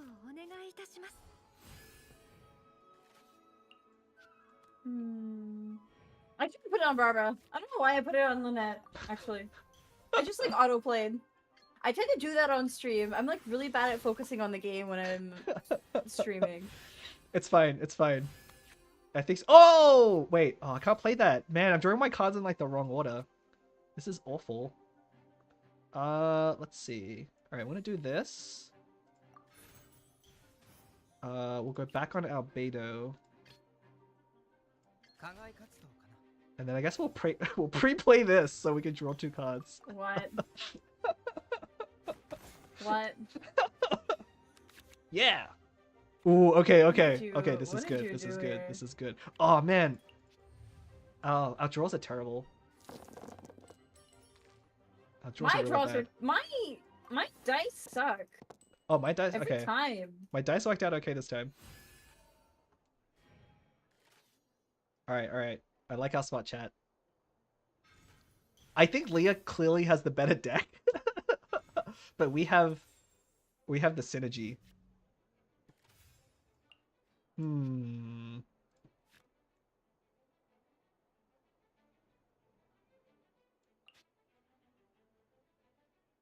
I don't know. I should have replaced the artifact on Lynette. I don't know why I did that. Should have went to Barbara.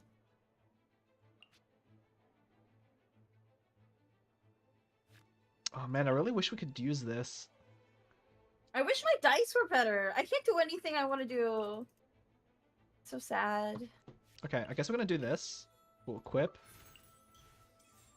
Look at this free quick swap. Yeah. Uh-huh. Go for it.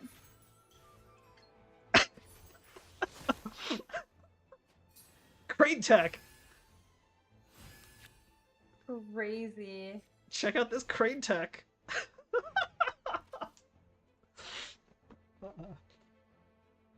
Thuman, I love TCG so much. Thanks for making videos. Thank you for dropping by in chat. Yeah, appreciate it. If you're just joining us, we are playing each other with draft decks right now. That's why these decks look a little bit weird. But I'm pretty proud. So we have Albedo plunging and then clear Albedo as like the lore accurate combo. So I hope you appreciate that. All right, I think we're gonna skill here. I don't like this. I was not actually like mentally prepared to play stall. What? So much damage, actually. Yeah, you forgot what vaporize feels like. It's been years since anyone actually played vape. Oh, melt.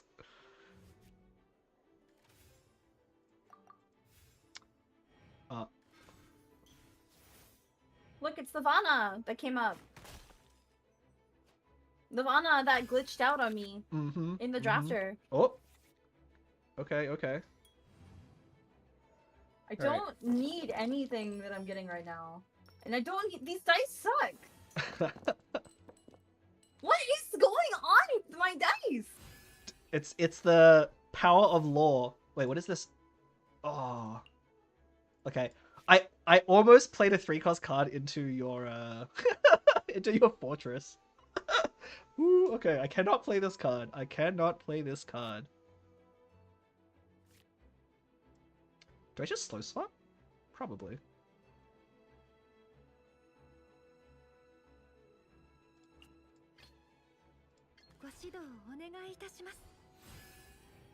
Alright, what you got? What do I have? I don't know.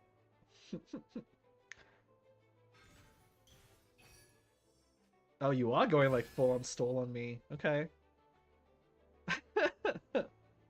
We'll see how that goes for you. This Ayaka's getting really kitted out.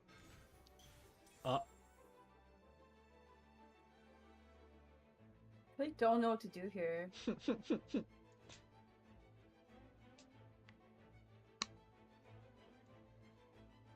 It's so awkward, actually. It is pretty awkward.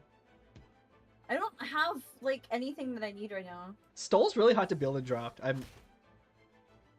I don't have anything that I need right now. Sapwood! This deck is so good. I'll be honest, I really drafted a lot of this deck just for fun, but it's actually like working out really well. I think we're onto something. Beto, Aika Klee. This actually is pretty functional. Why does your burst deal so much damage? Oh, it No, is like, 6. actually, why? I have Aika talent plus Sapwood plus I think that's it.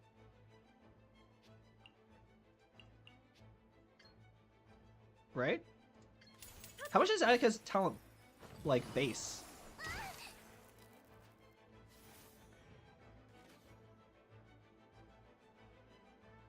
What is Aika's talent base? Is it 4? It's a 4. I thought it was 3 damage, but maybe it's 4 damage. Yeah, I guess everyone forgot how good Ayaka This is. so annoying.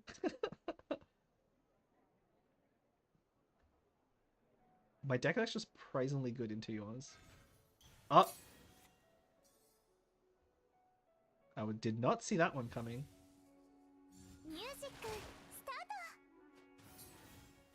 Alright, you ready for this? No. What the hell is this? It's a quick swap end! Why? So I have priority. Why do you need priority? Otherwise, you're gonna cleanse my cryo.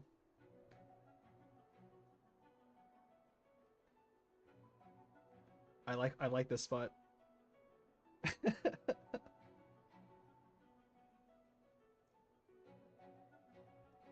I guess you'll have to maybe sack someone to Barbara Burst.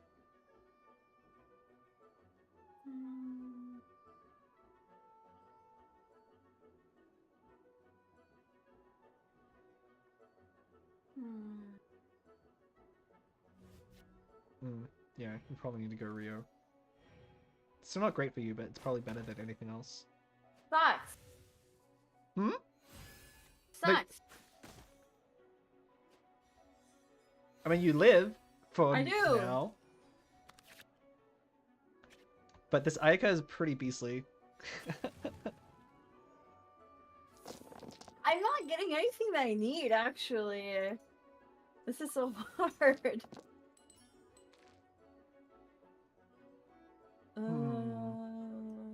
Is my Racer dead, actually? That's fine. He is. That's fine. I kind of want to play this, though, just for fun. Do it. Do whatever you're gonna do. Take him Okay. out. No. Albedo Talent! I drew this. No. I drew that literally the round after I skilled. That was like so annoying. But I want Albedo's talent, so now my plunging attacks do a lot of damage. I think it's like 5 damage. Right? It's 2, 3 with the talent, 4 with the sword, and then 5 with the blessing. This deck is great.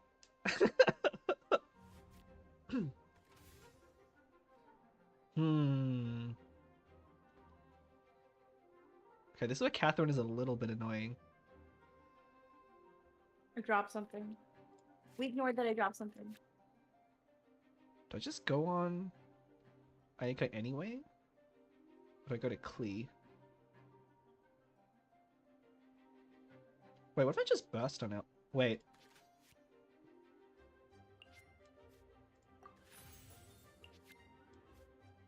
Two, 4, 5, 6, 7. Did Is you not that count? enough? It is enough. Huh. Albedo's burst does a lot of damage. We haven't seen that in play since forever. Huh?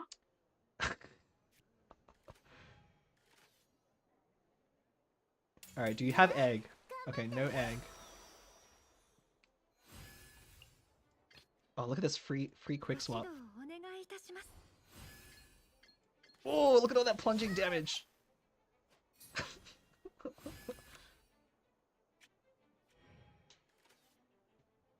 Okay, but now we're out of gas.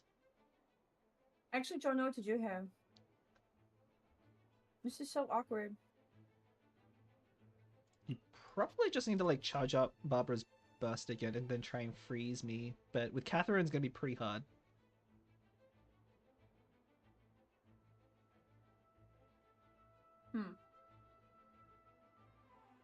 I kind of drew like the perfect hand against Stall because I got the talent and then the weapon.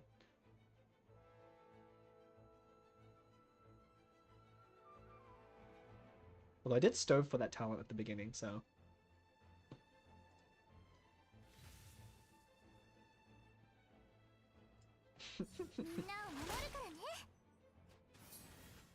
Okay. Oh! I should have played another card for Willow. I keep thinking about Willow. This is not the first time I've streamed and forgotten about Willow.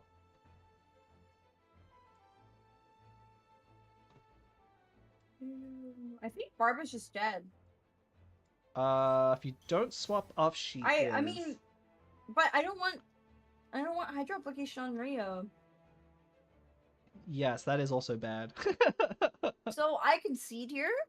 Oh, okay, fair enough. My deck is just too. Albedo is so broken. Do you see that?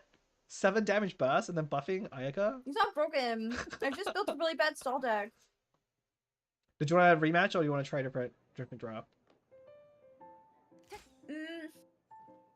I like my deck a lot. I don't think my deck is good enough. I don't have the feeling and sustain for that. Do you want to see this deck? I'm actually pretty proud of it. Yeah, sure. Yeah, sure. So we have Ayaka talent, double Albedo talent. We have Stove to get that Albedo talent round 1. We have 4 quick swap effects and double Crane. So we have like all the quick swaps. How do you have both Catherine and Levin? What do you mean? I didn't get to choose between either of them. That's so sad. You Well, have a Tandoori? To be fair, yeah, we have a Tandoori. I never got to play it. There's no way my deck can play through like Fortress. Like the Fortress is like cutting me out every time. This deck is actually pretty functional. Not gonna lie. Like it's got some legs to it. Maybe I'll save it for an AOC run later on.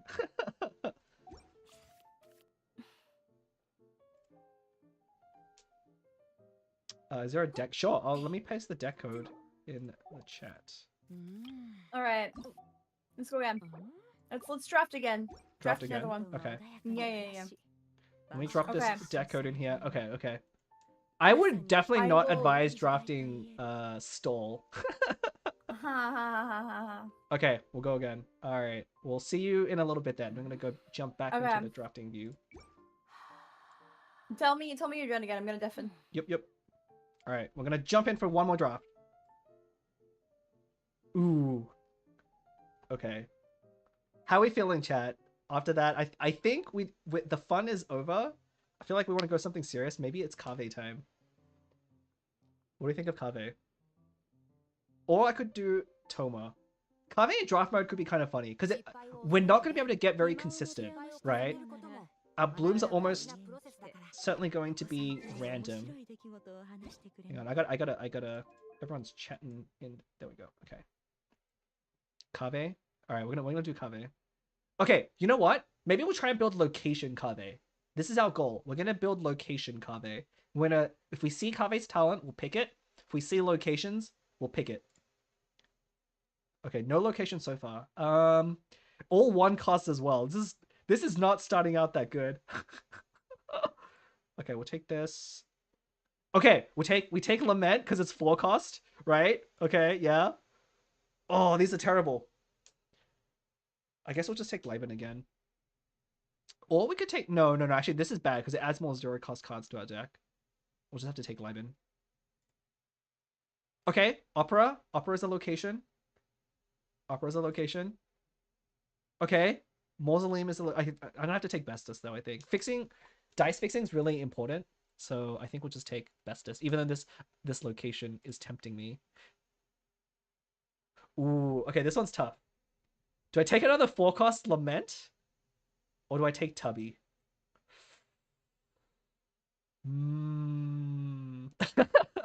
Senor Gato said, the feeling of hitting Lament with Kave cannot be described in PG terms. Certainly not. I think maybe just take... Because we don't really need Tubby if we already have Kave, right? I think Lament... I think Guardian's Oath is funnier. Yeah, we're going to take Guardian's Oath. We might want a Catherine, actually. Although Gandharville is a location. It's not a very good location, though. We'll take Catherine. I don't think we're proccing that many reactions for Chang, so we'll take a quick swap. We could take Kusava. It's a 0 cost, but Kusava tends to go well in Kave decks. Also, if we don't get a Hydro character, we're really screwed. Just keep that in mind. We have to actually first hit a Hydro character before we can even make Kave work. This is a bad idea. Okay, maybe we take Crown. Just because it's 2 cost. But Liben's so good. Let's take... I actually think Kusava's really good in draft mode because your cards a lot of the time aren't very good. So I'm actually going to take Kusava here. I'm going to try it out. Let's take the higher cost card here. Matsutake seems fine. Oof, don't like any of these. Yeah, we'll run back Pancreation, I guess. I don't think I want an emblem. Okay, we did get a Hydro character. That's okay. We also got a Cryo and an Anemo when we start with the Dendros. That's also really bad.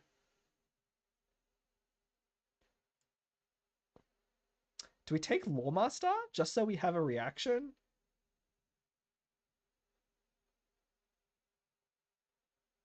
I guess we have to take Lawmaster. We need some reaction. We need this deck to be somewhat functional.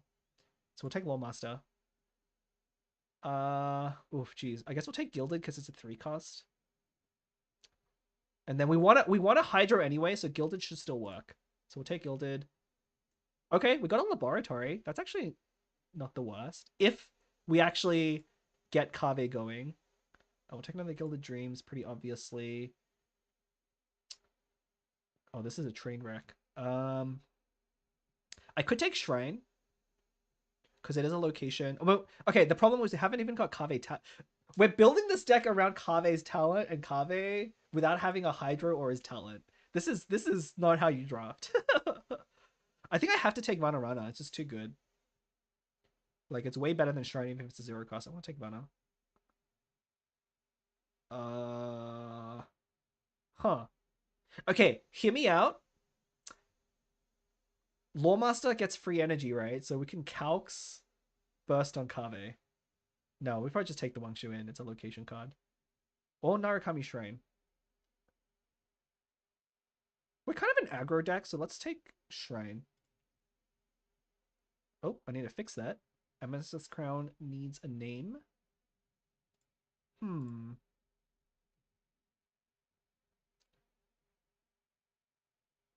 I guess we have double Gilded, so we could just take Rhythm. I don't love it.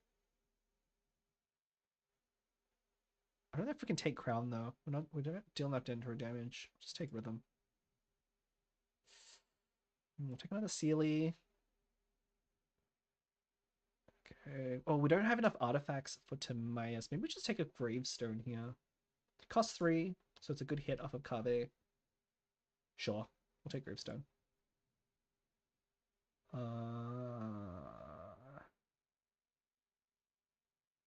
We're not really getting rid of cards out of hand that fast, so maybe we just take Fish and Chips. Or Lumenstone. No, we don't have that many ways to proc Lumenstone. Let's just take Willow. Yeah, okay, we'll have to find out one more card if we get it or not. Let's take Egg. Alright, guys. Alright, chat. Let's hope it's a Hydra character. We bricked! We bricked so hard! Oh! How do we salvage this? How do we salvage this? Okay, luckily we got 2 Claymore characters. So maybe there's you think it's Seahorse? It might actually be I think it has to be Seahorse.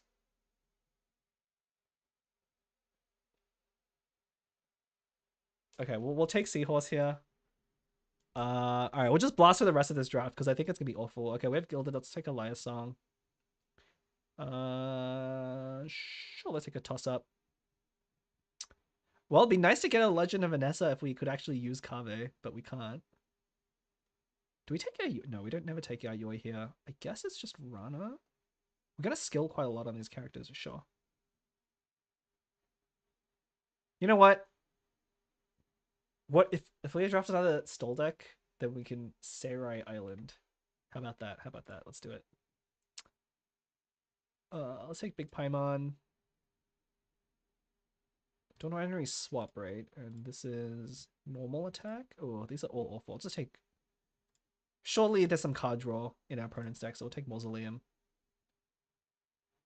Okay. Wait.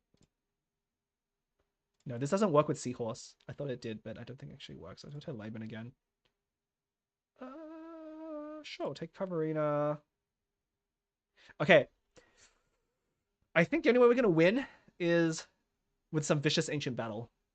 So we're gonna take this one. We're gonna try and just like snipe off some energy. Oh my god. We did get the Hydro.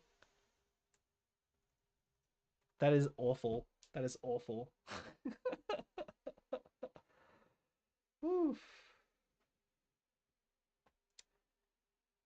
Yes, the dream is indeed gone, but it's okay. It's okay. We could still win. We could still win. We could still win.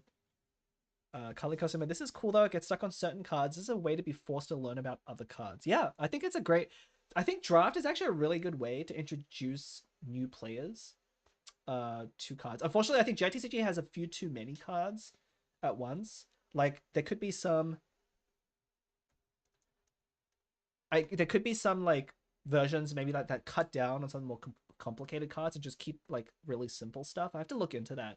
Like it might be interesting to let players like submit their own custom list. Like here are the cards I want in my draft pool, and you can upload a file or something. And so you only get like specific cards out of the whole pool in case you want a specific type of draft. But it is nice to learn about cards as well. And as you can see, as long as I have it implemented correctly, you know, we do have descriptions of all the action cards as they appear in the wiki. So if you ever forget what things do, talent cards as well, all the text should be there. If anything's missing, you can hit one of these buttons to submit feedback or report an issue to me, and I'll fix it. Obviously, there was that missing key earlier for the new Dendro artifact, so we have to go and fix that. But yeah, it is a great way to learn about cards. Unfortunately, I don't have the abilities of the characters up yet, but we'll have to see. I don't like our odds this time round. I really do not like our odds. Alright, let's switch back to our game. Like, this deck I felt good about. This one is not.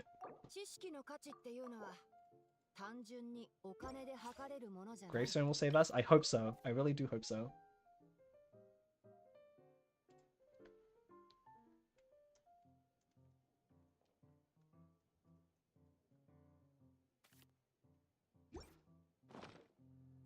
I think it's really hard for your deck to be worse than mine.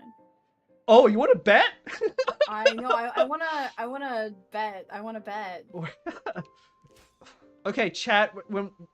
When we see the decks, we'll have a vote at the end. Whose deck is worse? Whose deck is worse? Go ahead. Go ahead. Why you're scaring me? Hang on. I gotta put some. Let's see. What design should we do this? Have this deck. Let's do this one.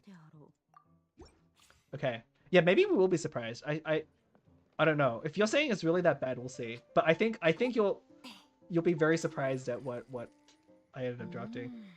All right, ready when you are. Hang on.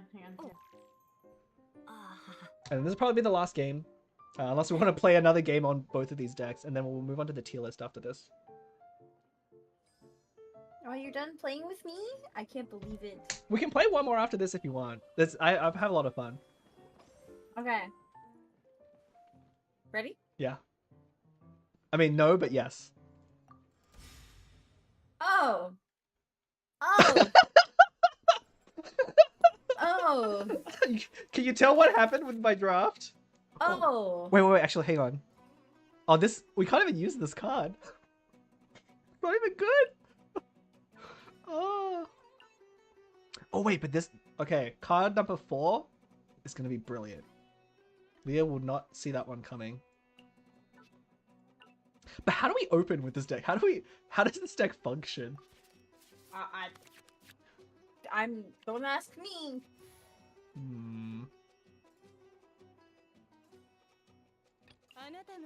Okay, we'll trust in the Kave Anchor. He has a 3 damage Dendros. No, it's only 2 damage. Oh my god, that's awful.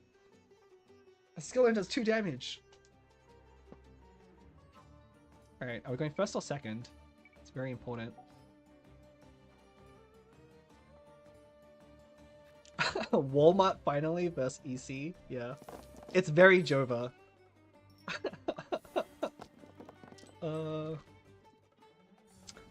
Apparently, Leah, if you win, then we have to play one more, so... Do it? Yeah. Apparently those are the rules.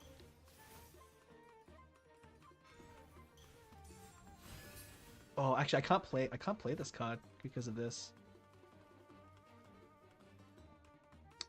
Do I want fixing? Don't want cards.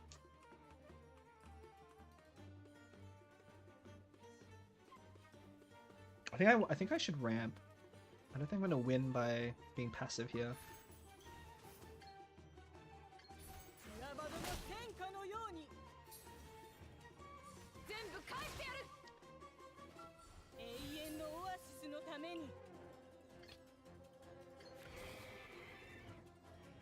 Okay, actually this overload's gonna be a pretty big game.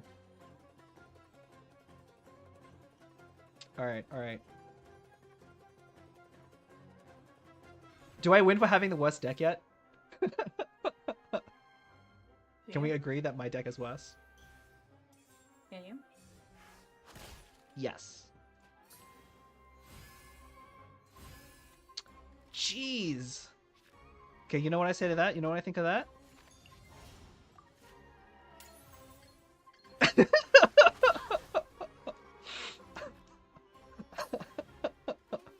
Yeah. Take that. Jeez. What is that? Oh my god. Okay. Okay, okay. I don't know what this is. Don't ask me what this is. I don't know what I'm doing. Can you believe that we didn't get one Hydro character out of like our last 6 picks? That was... What was that? That was just not fair. I can't believe you just did that to me, by the way. Did what? Ancient Battle? Of course. Mm-hmm. Look, it's the only way we're winning this match.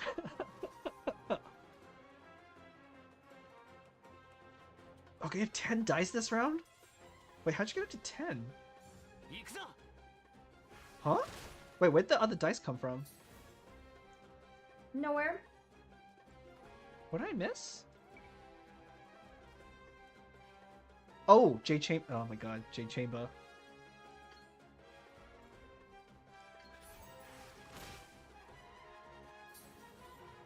Oh, wait. I should have played this. Whoops. Chamber value.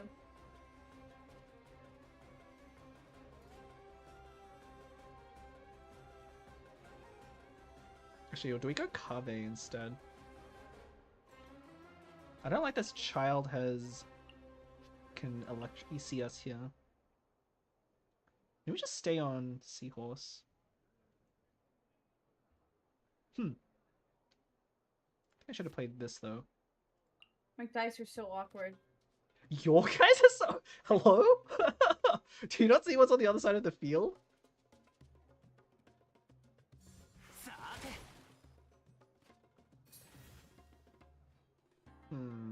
My dice are really awkward right now. Okay, I think unironically Vicious Ancient Battle might have saved us. Did it? Yes.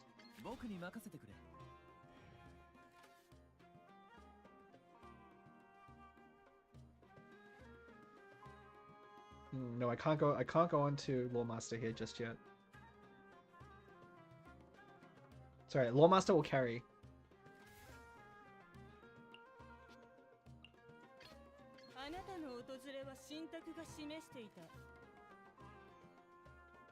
Surely Lawmaster is a good character. Not at all in need of a buff.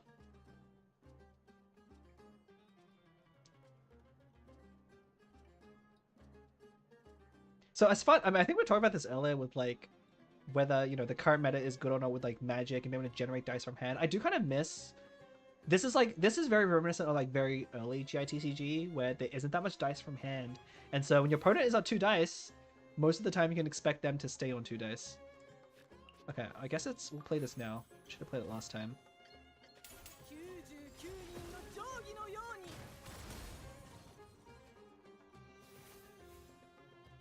Okay. Sad. Float 2, huh? I'm very sad right now. Did you not roll well or something? I was 1 dice off having another action. You could have normal attacked, right? To tune. But you didn't want to stay on child? No, I don't want to stay on child. Ooh, what are we doing this round? A hand look like not I also great. don't know what I'm doing this round either. think we have to go onto Seahorse. Oh, okay, maybe. Oh, I could have used that before. What is this? Fine.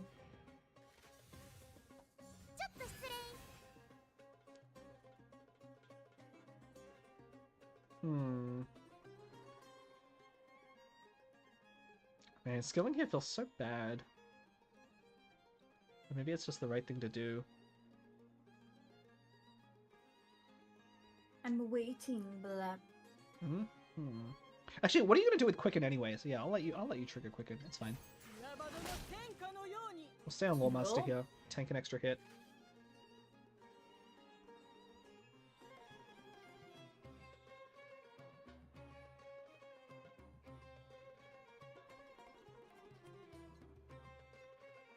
This is like, oh, back to Beidou, huh?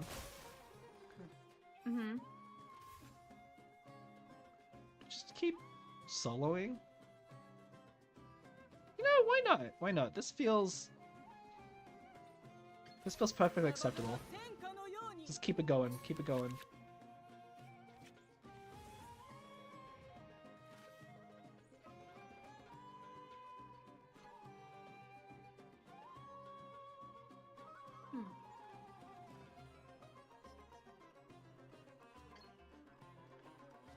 Wow, I can't believe Lawmaster's burst only does 2 damage on hit. Compare this to like Scorpion and Serpent, right? Like they can get their burst really easy with energy blocks as well, but their bursts aren't as bad as this. Kasima asks, why is Hydra so important to have with Dendro? It's not so much to have with Dendro, just Kave doesn't work. His whole kit is Bloom. There's no way to trigger Kave's burst scans.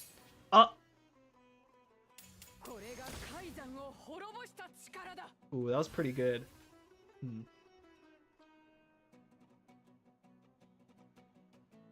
Oh, now we're in a little bit of trouble, huh?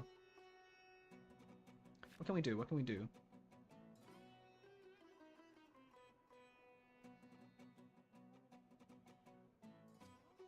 Okay, Child does have to refresh his stance, so let's do this. I think we want to drop this card, but we're going to tune one. So let's tune this, play Laban, and then we need to drop one more card out. So we'll play this and pass. Really? I think I need a ramp to beat Beidou's burst next turn. I don't think I win if I don't do anything other than ramp.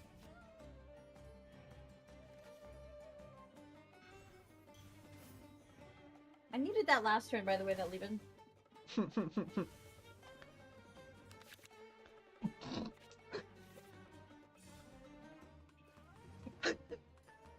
You don't know what I What'd you just get? drew. No, I don't know what you just drew. You can check the VOD later. I don't want to spoil it. I'm scared. You shouldn't be scared at all. No? So there's a very specific card I drafted because I started with Kave. Can you guess what it is? And I just drew 2 of them. Move them. Yeah. Here's a little bit of trivia. Lament? Yes.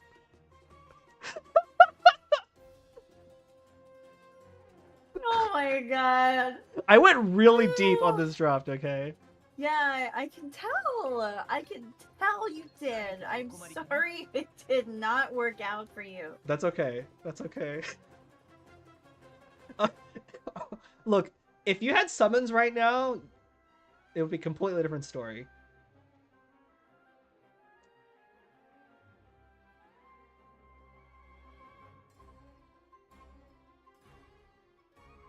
What are we gonna do?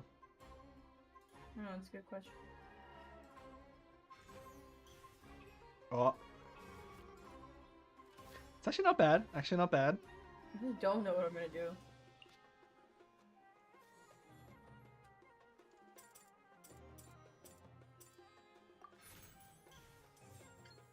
Wolf's great.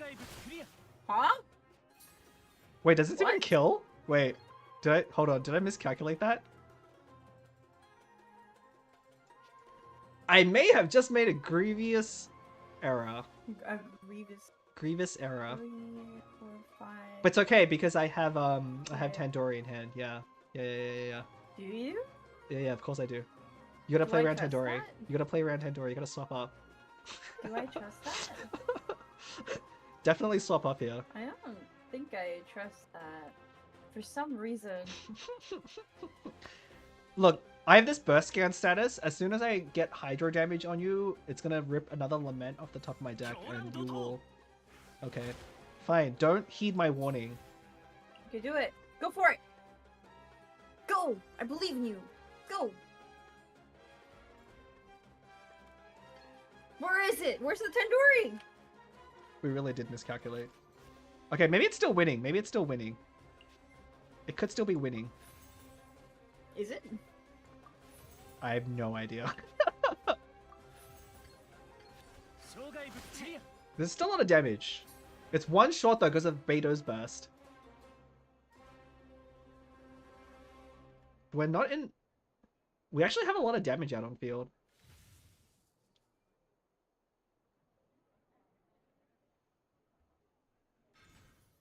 Oh.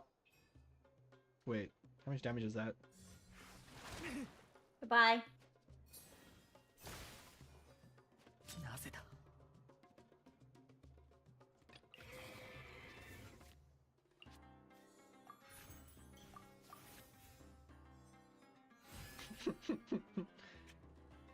Okay. We still got this! Maybe. Probably not. Because they can't magic dice out of their hand. No, I think we lose. Wait? Is that something? That could be something. Hold on, hold on.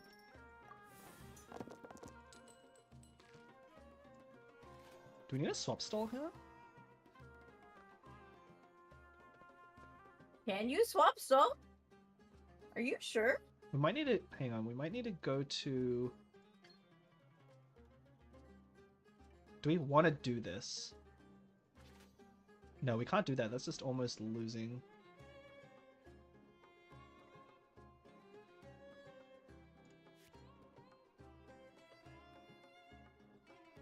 I think we almost lose. I think we always lose. Alright, you know what? You know what I think of that? You know what I think of that? What? Are you gonna take my Beto out? Are you gonna skill my Beto? Oh, you're tuning? Oh, you're tuning? Oh, you're tuning? Okay. Okay. Are you tuning everything? wait. Huh? Huh? It's fine. No, we're doomed because of the Riptide. The Riptide here always gets us no matter what. So there's no way around this, I think. Oh! Oh wow, we're getting BM'd here. You're not. Oh no! That's evil! That's evil! Wow. We got sent off. Oh, brutal.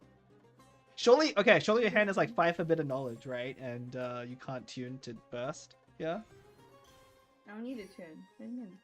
I have gamblers too. Ouch. Okay. Well, obviously that deck did not work. Alright, I guess since you won, we have to go in for a game number 3. The Decider. Okay. Alright. I'll be back. Tell me when you're done. Okay. Alright, chat. We will go in for one more. That's a lot of fun. Maybe we won't get this as greedy this time.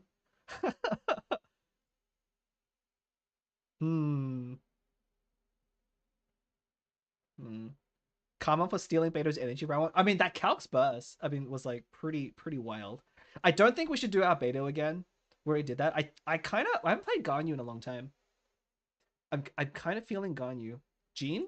Oh, I see a lot of people say Jean. Okay. We'll go with Jean then. We'll go with Jean. Okay, if we're playing Jean, we probably want to play Stall.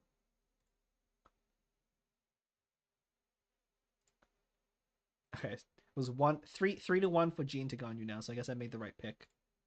We could try something funny with Exiles. We could also just try for like a double animo here. Like I kind of like Venera. Let's pick this. We'll take Vanarana. Always good. I could pack a. I think it might be Cathedral though. If we're playing Jean, want to play like a little bit more Stoli. We're in serious mode now. We're in serious mode. We don't really want Sapwood. It's not really good for Jean decks. Take Cathedral. Okay, Four Leaf Sigil could be interesting. Because we might want to swap off Jean. But then if we can Sigil Jean and always start on her, that might be a fairly strong play. I probably like it more than Kusava if we're playing like a stall deck. We're likely to have a lot of food. Let's try it. Let's try it. I've never seen Four Leaf Sigil be good, but maybe this is the deck where it's good. Sure. We're a stall deck. We'll take a Fortress. Countdown. And Chef Mao. I think we just take a Chef Mao. I think we're banking on trying to get some food later on, so we'll start with Chef Mao. Oh, Adeptus is not... Well... Maybe it's just Adeptus. Alright, we'll just take Adeptus. Control Directional Blast. Probably not. We'll just take Changing Shifts. No talents just yet for Storm Terrors. Although this does discount Jean's Burst. Yeah, Adeptus Jean is... I mean, I'm hoping I get another character that works with Adeptus. I think I just take Bestest. Dice fixing is just really important, and we don't have any talents yet. Okay. Okay, I really hope we get more food. I really hope we get more food. Oh, okay. I think the pick is obvious. I was actually just talking about this, right? Like I was answering the question about one of my like the most memorable like my pet original deck. It was Jean Sucrose. So we're gonna take Jean Sucrose. That's it. Simple. Fruit. That's a card draw. Makes Sucrose a little bit better. Maybe it's Kabuto. Because we have two energy bursts here, so we can charge them pretty quick.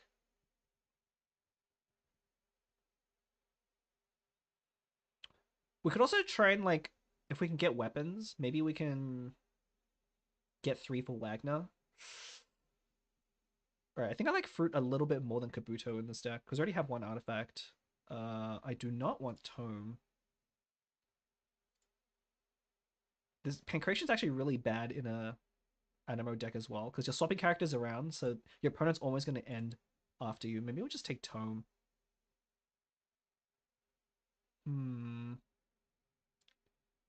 It's pretty bad. Maybe we'll just take Pancration. Let's find a spot to use Pancration. I think this is just too difficult to use for Sucrose.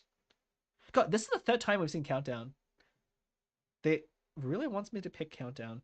By the way, a little bit of a tangent on Countdown to the Show. So if you didn't realize it, and I didn't realize that someone told me, Countdown to the Show is 3 strategizers in a trench coat. It is literally, it's actually the same. If you play 3 strategizers, you draw the same number of cards as 3 cost Countdown. It's actually really crazy. So it's a lot better than you think. And in fact, we might actually pick it here, because I think it's better. It takes a while to figure out what, like, if you have to think about it a little bit, but it's 3 strategizers. Okay, I guess we'll take more healing. We already have 1 Phononis. Maybe we'll get a Tubby or something, like a seed box. Oh, Tenchikaku's good for a stall deck. Oh yeah, now I'm really hoping for a Tubby, because we can get a Tubby and discount these locations. Thuman asks, which website is this? Let me post it again in chat. It's the GITCG Drafter. There's a link to it on my channel as well. And in like that header where there's like where I put affiliate links. But I maintain this website, so if there's any bugs or issues, let me know. 3 strategize will draw 6. Okay, but because you play it, you spend a card when you strategize, right? Each strategize nets you +1 card. So you spend 3 dice and 3 cards to draw 6 cards. So you net +3. Countdown is 1 card, 3 dice for +4. So you net +3 for 3 dice as well. It's actually the same. Strategize is better, but they're surprisingly similar. That's my point. We'll take a quick swap here. Okay, I would love to take a Sacroax here, but I think Helm is gonna be too important for a stall deck. God, they really are like pushing Lament on me, like to really hunt today. Do we take a Golden House? We only have one weapon, but I kind of want more weapons in this deck. I really don't want to take Kabuto because we're not a burst focused deck.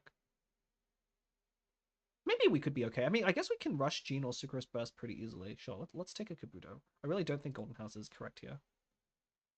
Okay, we can take a Lo-Fi. Okay, these mouths are looking really bad. Can we get some food? Like, can we seriously get some food?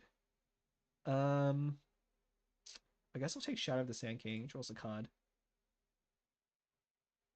Ooh. Unfortunately, we didn't get anyone that works with our weapons. Strategize is 2 for 1. Countdown is 4 for 1. No, but it's 3 strategizes. Look, just go home and think about. Well, if you're already home, just take a time to think about it. Think about the end result of playing 3 strategizes and the end result of playing 1 countdown. They're a little bit different, but you'll notice you end up with the same number of cards in your hand. Trust me on this. It's so unintuitive. But anyway, back to this. What do we pick here? I think it's Seahorse, or it could be. Actually, we might want summons. Maybe this is actually why we pick Oceanid. Do we think it's Oceanid here? I think it might be Oceanid because I don't think Seahorse is very good at spreading elemental applications for our swell. I think we want Oceanid. For a slower, I think Oceanid is the pick. Yeah, I'm gonna take it. Oh, we finally got food. Okay, we can't pass meat rolls. I would love to take Wharf here, but we can't pass. We have 2 mouths. We need to make use of them somehow. Oh, Hash Brown, instant pick. Is this like the 6th Guardian's Oath? Is this the 6th time that we've seen this? I swear it is. It just keeps coming back. Okay, I think we can take Golden House with 2 weapons. It's like marginally playable. We're not taking Tome, so we have to kind of take Golden House here. I think we have to keep taking food. We need more food than this. Again, Wolf would be great, but I think it's too important. Okay, we have Sumeru City, so more ramp is always good. I think we take that here. Oh, we have our first Woven. So one of the things that the drafter does, you don't get Wovens until you can fulfill the condition, so double Animo. But they appear twice as often as every other card. I might have to buff that a little bit. I feel like you should get more Wovens for doing same element, but we definitely want to take the Woven here. Okay, Sucro's talent, probably pretty good. Oh, actually, Liu Su is also very good. Because we can Liu Su swap Sucro's skill into Burst. But Sucro's talent is like really high value. What do we think? Do we want talent or Liu Su? I think Liu Su's gonna be more flexible. Because we might be going Gene or Sucrose. Yeah. I think Liu Su's better. This is too Sucrose focused. We have 1 mana around it. Let's take a Paimon. Just so we can ramp on turn 1. Gene talent. I don't think it's actually that good, unfortunately. Maybe we just take a Visage. Yeah, we're probably scaling on one character quite a lot. Okay. Do we take Joyous? Let's take Joyous. Would be really funny if we play into a good Joyous deck. Alright, we're taking Joyous.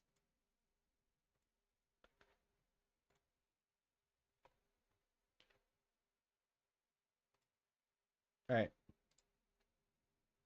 Bring Leah back in a second. So you finished. Yes! You're done. I You am took done. my sped ran mine. I took Did your you what? build like an actual deck? I sped ran mine.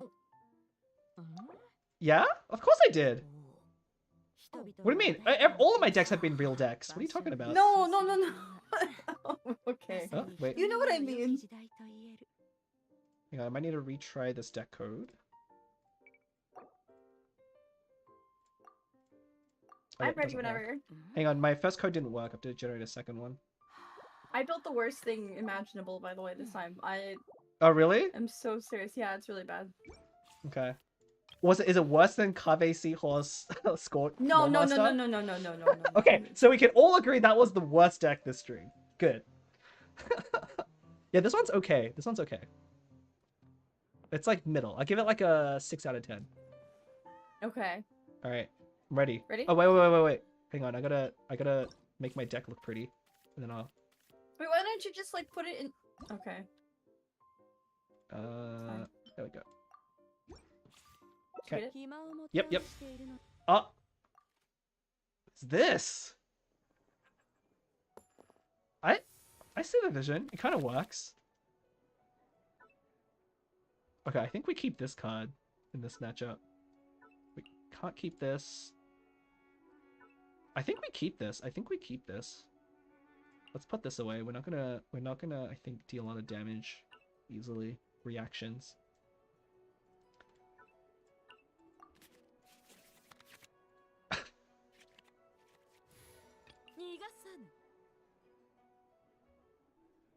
All right.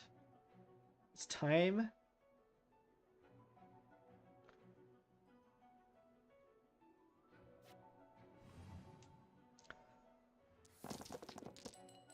That one ammo is actually really. Oh my god, these dice. Can we get? Oh. Oh. What is this? I'm so happy with my hand. Oh, this is awful. Okay, we're gonna This tune is so this. good.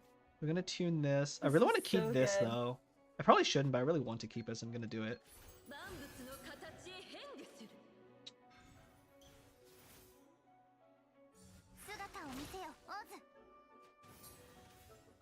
Okay, I'm kind of cooking now. Are you? I'm kind of cooking. I'm cooking just a little bit.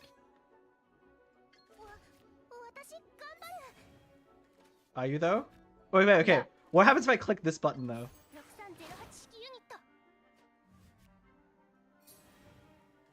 That's kind of annoying. Yes! The double animo control is back, baby! We forgot how annoying this is. Greeting the Sealy round 1. You needed that dice to swap.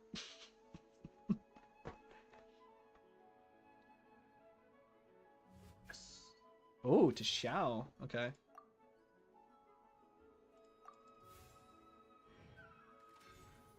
Treasure? Okay. Ooh. Is that the 0 cost? Yeah, okay.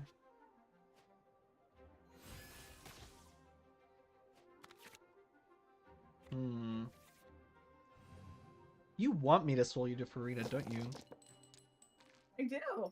How'd you guess? But what if I don't? How'd you guess? What if I don't? Okay, don't. Don't do it. It's fine with me. Whatever you want, Blab. Whatever you want. Oh my god, my dice rolls are awful. Whatever you want. Oh, that's so bad. I really don't want to take the bait.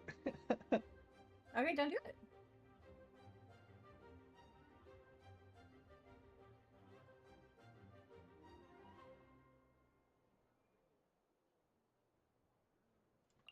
Okay. Chad, I hope you're ready for this. I really like the swap. The swap denies the swell from Xiao if you stay on Xiao, and lets me to still pressure Farina. And then charge. I think I'm gonna need Jean's Burst on this one. But man, my hand is just really bad. Okay. I think a swap is fine.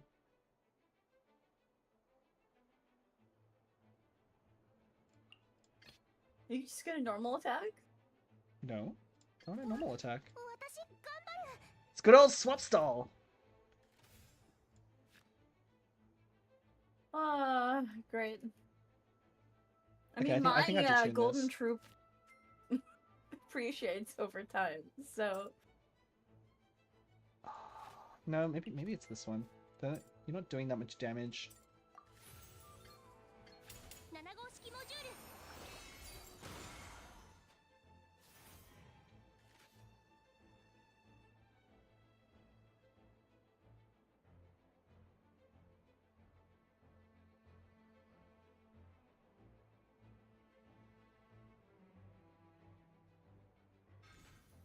Oh, Moonpiercer. So you actually have good cards in your deck, while I have like trash. Trash. Mm-hmm. Can't scale again, can you? No.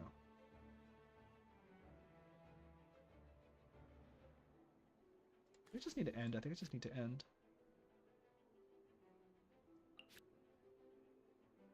Two dice left.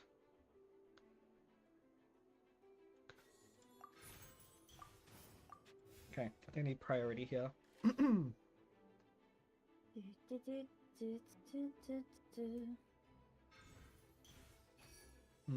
Okay.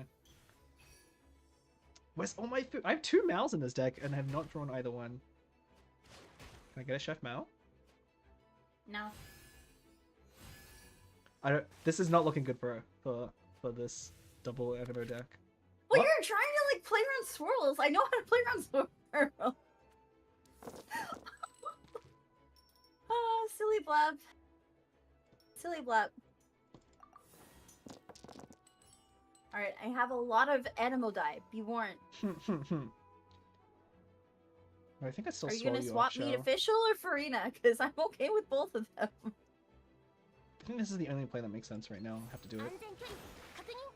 It's unfortunate, but Okay, thank you.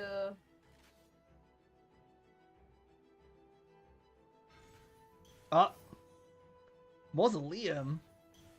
Mausoleum! Ooh! I think we have to swap here. God, our dice are so awkward too.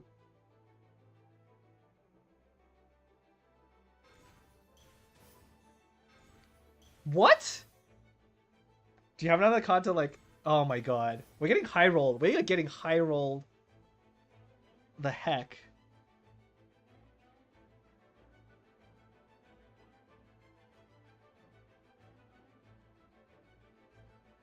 Yeah, unfortunately, this card doesn't work on this character right now, so I probably should. I totally forgot that this card does not actually really work in this deck, so that was my bad. That was my bad. Mamiya Appreciation. So Mamiya's actually pretty good in draft mode, because it's actually like it's a great source of tuning fodder if you don't get good cards, and the average card that Mamiya pulls is much better in draft mode. So I think she's an MVP. Oh, imagine having woven effects in your deck. Can't be me. What do we play here? What do we play here? Okay, I built a okay deck, I guess.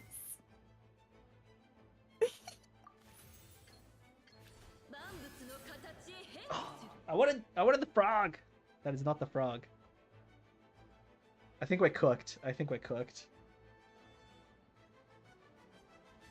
Okay, luckily Farina solo is not ideal. So we may have a chance.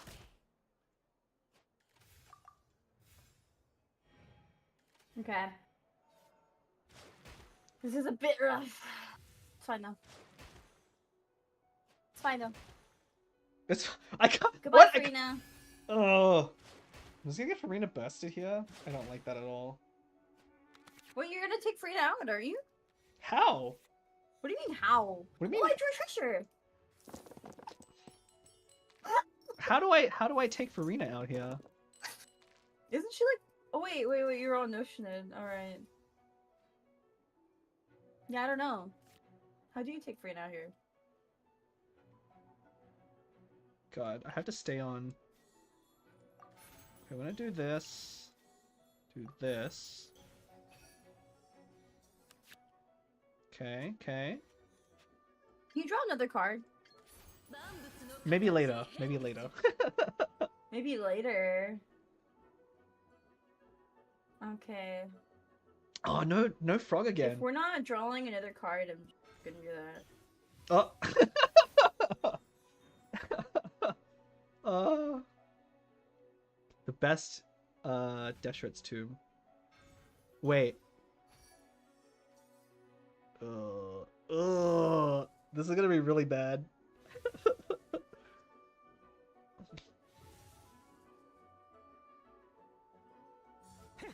Oh my god. Oh my god. Bye. まだ調整する必要がある。 That was really bad. Do we have a chance? I don't think so.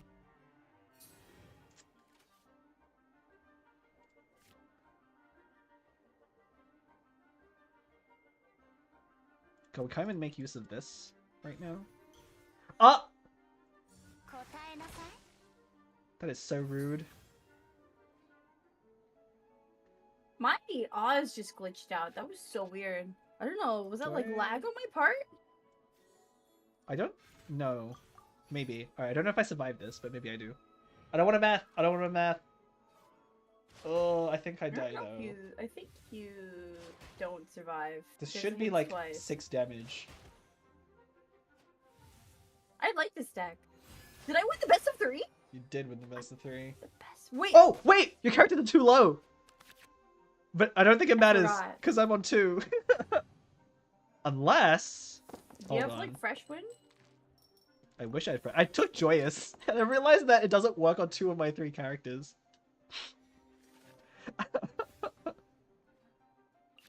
I replaced my forbidden knowledge. I feel so sad about it now.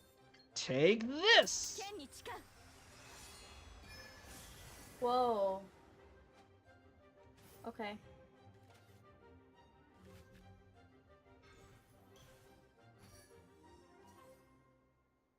Alright, I drew this from Mimere. This is Mimere value.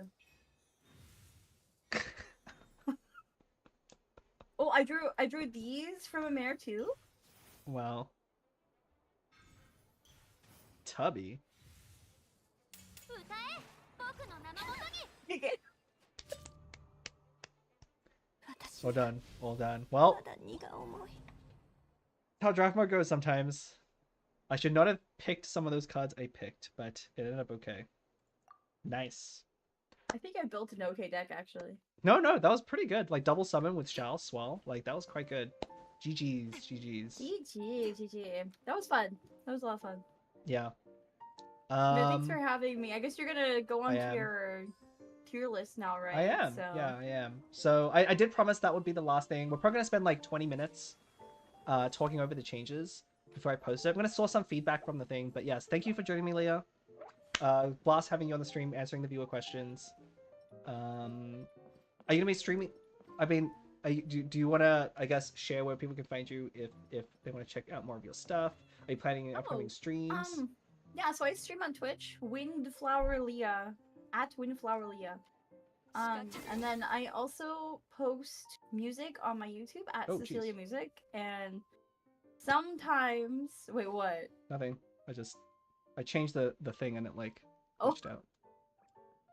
And sometimes I post Oh. lore on my YouTube at Windflower Leah. But yeah, yeah, I guess I'm normally streaming Mhm. and making music. That's my usual thing when I'm not casting. So if you want to catch me, it's either on Twitch or Cecilia Music YouTube. So yeah, thanks for having me. Yeah, thanks for dropping by. It's been fun. Pleasure as always. And there's always, of course, you can catch Leah as well on, I think, the Prince Cup stuff that's still happening this weekend and every weekend for like the next 3 weeks, right? How many weekends is it? I think there's It's only Two more weekends left? 2 more weekends left. Okay. I would have to Yeah, we're check. getting It close. might be 3, but I think it's 2. Okay. But yeah, just you'll see me casting. I'll be around. So Yeah, and then thanks we'll for also having me, Bleb. we'll also be back on Monday on Rin's channel, and I'll post about Oh that yeah, later as yeah. well. We're gonna cast on Ridge channel. Mhm. Oh yeah. By the way, Blep, congratulations on your 1-year Thank anniversary. you, thank you. It is good. I've had a lot of fun. Big thanks to everyone who's kind of supported me so far. Couldn't have gotten here without the community, obviously. And yeah, we'll see what the next year of TCG brings. Yeah, and thanks for having me on to celebrate this Yeah. occasion. Take But care. I will buzz off now. Bye everyone. Have a good night. So to wrap up, I'm gonna go into my tier list. So I've been making updates to this. So we're gonna go over really quick. You can also kind of see how I do my tier list these days. I went off of tier maker because tier maker was getting really hard to manage. So this is the tier list in its current form. So if you're not sure what this is, a while ago I did a stream where I went over all the characters in 4.5 was that stream, and I ranked them all in a tier list because people like tier lists, with the caveat that people should use tier lists carefully.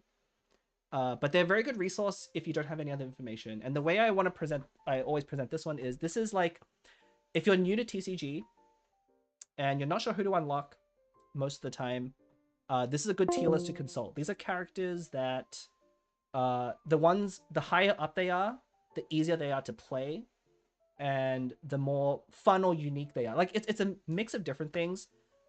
It's not a meta tier list. I want to make that very clear. This is not necessarily the most meta characters, although obviously if a character is strong in the meta, they usually go higher up because they have a strong kit or are easy to play. So quite a lot of changes this time round. I want to go over the new characters first. Let me zoom in on this a little bit so we can see things clearer. I added a nice little detail here with like the new characters showing up with these tags. But in S tier, out of the new characters, we have, of course, Animo Serpent, Yunjin, and Kave. I think those three characters probably need no explanation why they're in S tier, right? Animo Serpent, already said, is probably, I think, the most one of the best characters in the game right now, just because the skill is just so much value. And out of all the new, definitely I think the key piece in the Conwell deck, Yunjin, while not competitively super strong, has been really wrecking people because she just can one OTKU like on round 2 pretty consistently if you don't know how to deal with it. Obviously, the meta decks have adapted to make sure they can shut down Yunjin without letting her go off. But if you're not familiar with that, then it can be wrecks you quite a lot. And then Kave, up in S tier, obviously, not only very easy to play, but very unique and very strong. What is wrong with Yunjin's face? I don't know. So these portraits are ones I make myself. They're not the same as the ones in game. You'll notice the badges in game are a little bit more zoomed in. Oh, it was the mouse. Yeah, sorry. It was the mouse. Yes. Yeah, facing Yunjin is definitely scary for, I think, newer players, which is why she's S tier. Like, it is funny that you don't see her at all in the meta, but that's also because freeze decks are so prevalent. So if you're having trouble with Yunjin, try a freeze deck. I think those are the ones that tend to shut her down the most. The other thing you want to do is play cards like Liban and Paimon that give you more dice into the next round, because a lot of the good Yunjin decks will try and store up as much dice they can from round 1 so they can do all their damage in 1-2. I think I saw an earlier question about like why people weren't using Primordial Winged Jade Spear before Yunjin, and the reason is there wasn't really as good of a way to get that many out attacks in one turn while also equipping the weapon. But with Yunjin and her discount, it's very easy to charge up the stacks using her skill and burst and normal attacks, and then spam a bunch of NAs that are powered up by PJWS. So that's why that card is suddenly become meta. As for the A tier characters here, we can see Risley here in A tier. I think his kit is like I said, he's kind of like a Cryo Nouvelette, but I think is a step, I wouldn't say worse, but is harder to play than Nouvelette, right? Because his healing is, like, he doesn't always heal himself as easily. Nouvelette's, while has a prepare skill, is very efficient. Risley is a little bit less efficient, but gives you more control over when you can attack, which works well if you're an experienced player. But I think if you're a newer player, you normally, if you want that kind of hyper carry, you're better off going with like Nouvelette and Layla or Cryocube rather than doing a Hydro with Risley. But he's still very strong. You'll notice, we'll talk to the changes later, but you'll notice Ayaka got pushed down.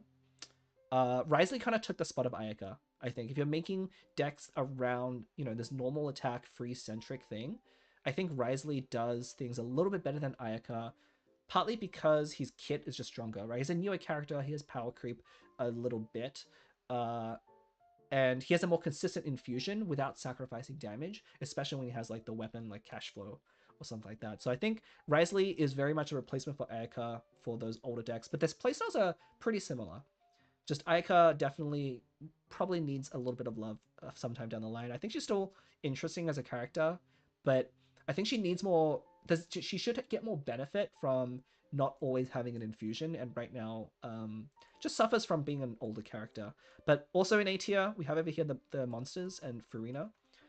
So you might be a little bit surprised to find Whale here in A tier, despite Conway in the deck. And there's two reasons I put Whale in A tier. First, it's really hard to make good use of. Only very specific decks can take advantage of Whale.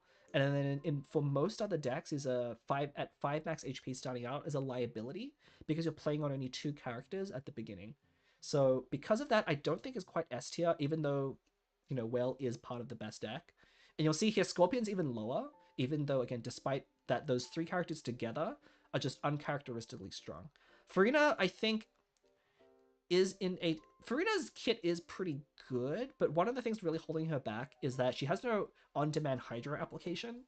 So even though her summon is really strong, it kind of narrows down the kind of decks that she's good in, right? Like her talent is actually quite important. I really think Farina is quite good with the talent, but having a talent-dependent character does push her down a little bit. So that's why I put her in A tier.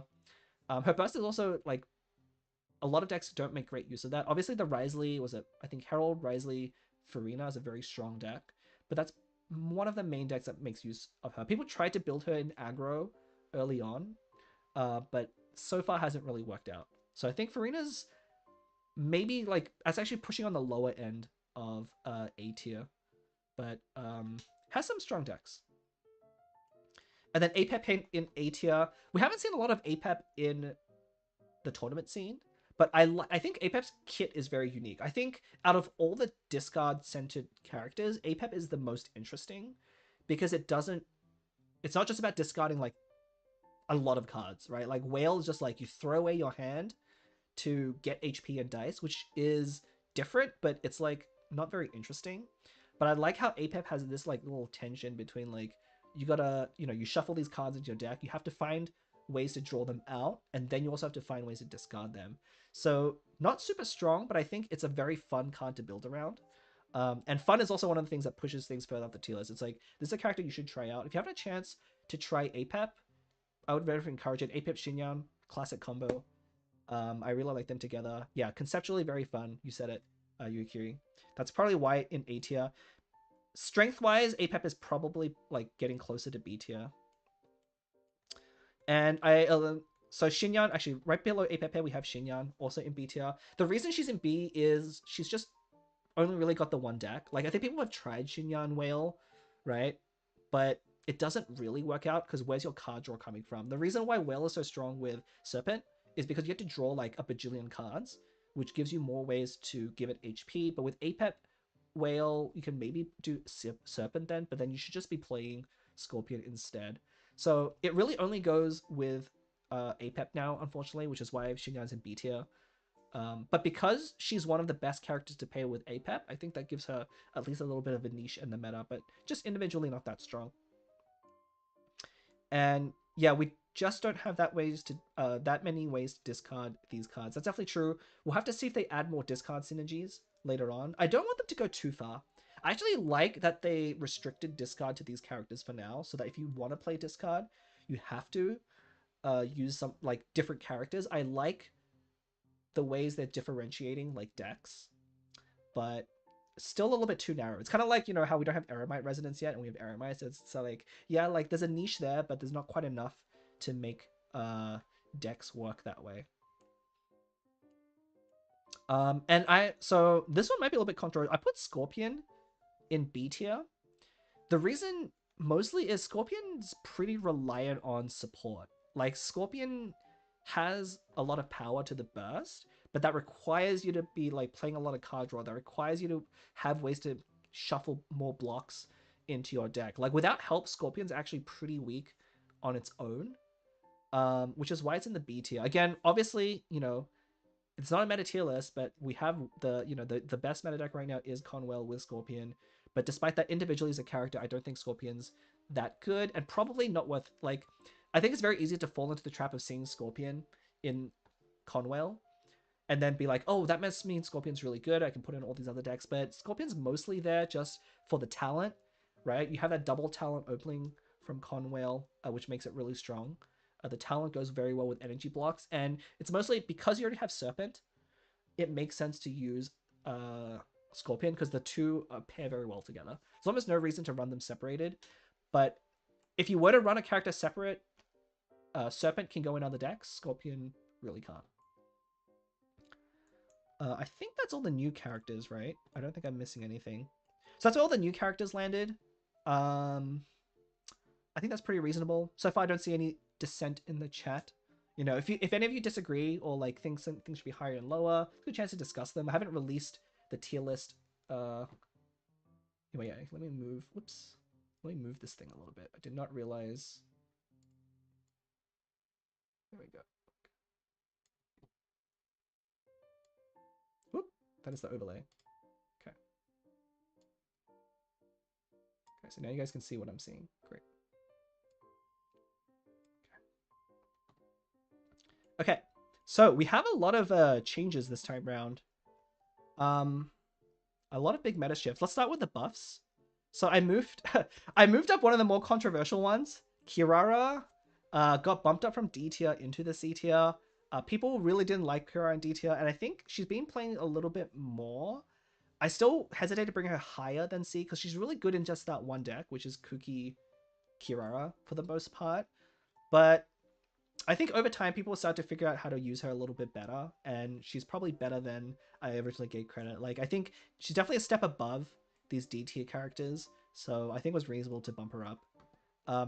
Herald, yeah, I don't think I'm going higher than C. Again, for the same reasons before, her burst is actually very easy for a player to abuse against you, and specific decks want her shield. I think her shield is very important for the decks that she's good in. And if you're not playing her in a deck with a shield, you want that shield effect, it's very hard to make use of her. Because she actually does not a lot of damage overall. Herald got moved up to S tier. I think we already talked about this earlier. Definitely one of the stronger characters right now. Just not only works very well with the meta, but I think people finally figured out kind of how to use Herald efficiently. And the talent is, of course, very strong. And I think when we're talking about like characters that were deserving for the nerf, I think Herald came in at like the second. I think Leah mentioned Herald as their choice for that. So I think pretty self-explanatory. I originally had Herald in A because people hadn't quite figured out how broken Herald was, but now we know. And it is kind of specific to this meta, but I think even if, you know, some of the characters like Serpent or Kave were gone, Herald would still be pretty strong choice. But maybe not. I think right now Herald has largely replaced Mona in a lot of ways, but we might flip back depending on how the meta changes in the future. So I mentioned Ayaka before. She used to be in A tier because I liked her infusion effect, but with the release of Risley, I think, like I said, he's really taken her spot. If you want that sort of character, you should probably be playing Risley because his kit is just a little bit more efficient than Ayaka is. And so hopefully we see Ayaka updated at some point. I feel like her talent could get a bit of a buff. Like, I like the effect the talent has, but at 2 costs, it's really expensive. Yeah. I had to bump Chi-Chi down, unfortunately. Despite her getting a buff, there's a couple of reasons for this. I think Freeze in general is just very good right now, but Chi-Chi suffers from the same problem as Farina, where she doesn't have an on-demand cryo application, right? Once she skills, you want a normal attack on her, but, you know, that doesn't apply any elemental reactions. You are healing, but it's not super efficient. I think she's in a I mean, stall in general and healing is in a pretty bad spot. So I think in general, you're not going to have, like, again, the tier list is kind of like, if I put this character in a deck, how well do I expect them to do versus how much I think they're going to do? I think Chi-Chi's going to underperform, unfortunately. Even with the buff to a burst, even with the buff to the talent, right? Her talent reviving is nice, but doesn't bring back equipments, and there's a lot of equipments flying around right now, and talent cards that you want to keep. But, yeah. I see one question. So if speed and weird swap reliance is an issue, why is Lisa in C and not Dory? Yeah, Dory is another one of those controversial ones. So the reason Dory is put in D tier isn't that she's not functional in specific decks. Kind of like Sarah, both of these can work in specific decks, but Dory does too much of everything, right? Dory does a bit of healing, has a slightly aggressive summon at 2 and 1, but then has healing and energy generation. And so her kit is split in like 3 different directions. So if you want a energy generator, you should probably be using Raiden. If you want a summon, you should probably be using Fischl. If you want healing, we have Kuki now. So that's part of why she's in D. I think there are better characters to use in almost all of her roles. The reason why Lisa's in C, because I think her style of play is interesting, even though she's not very strong. Like, I really like, she's pretty unique in that she has that status effect that ticks down over time. You can tag opposing players. It's not a very good gameplay. Like, in terms of effectiveness, Lisa and Dory are in the same tier, but I think Lisa's more interesting of a character than Dory. How could Lawachol be buffed? I think his talent just... If he could regain his shield with his talent without taking out a character, I think, and the talent wasn't extra cost, I think that'd be fine enough. I think Lawachol... So some very easy buffs. Alright, so there's a group of characters here that are going to be very similar. So Xingqiu, Xiangling, and Raiden. These all went down, I think because of Vicious Ancient Battle. Just the existence of it is very threatening to all of these 3 characters. These 3 characters are super burst reliant. And with Vicious Ancient Battle flowing around, it's really hard to play these characters right now. You're not going to run into Vicious Ancient Battle too often, but the fact that you could, if your game plan is focused around one of these characters, and typically Raiden, Xiangling, and Xingqiu decks are very focused around the burst. It's not that you can't play it, but they did get a worse. So I bumped them all down a grade. So not too far. Like, Raiden was originally in S tier because, you know, she's a very unique energy generation effect, but now down in A tier along with Xingqiu, and I think Xiangling went down to B. Right? Where did Xiangling go? Oh, Xiangling went down to B. She was originally A tier. But I think their burst reliance in a meta that has Ancient Battle and is also very quick just doesn't work. Like, it's a little bit too slow, which is unfortunate. And then we have Nilo here. Nilo, let's see. I think I originally had Nilo in S or A. It's one of these tiers. I don't remember which one it is. But she's bumped down to B tier now. The main reason for this is if you want to play a deck like Bloom, that style, you should be playing Kave now. Like, there's almost objectively speaking, his kit is better in almost all ways than Nilo. Partly because you don't need to rely on... You don't have to build your deck very different. So Nilo Bloom is still interesting, but it's way more restrictive in some ways than Kave. And there's also more ways to play around it, I think, right? Because with Kave, you have Mona that you can use a quick swap to do. But with Nilo, because you need the Dendro application, not the Hydro, it means we don't have a quick swap Dendro character. So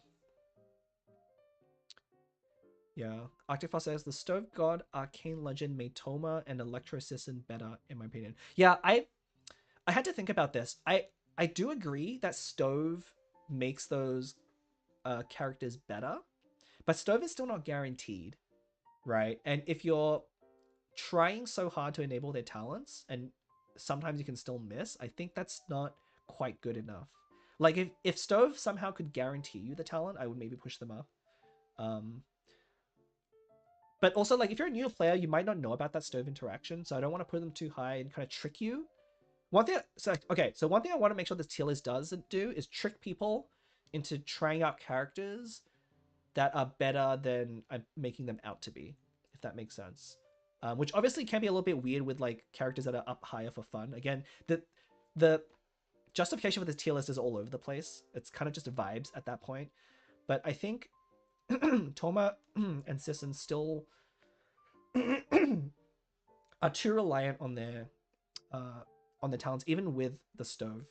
And I think if you play a deck with Stove and Storm Terror, and you know how to build a deck like that, then yes, they're very strong.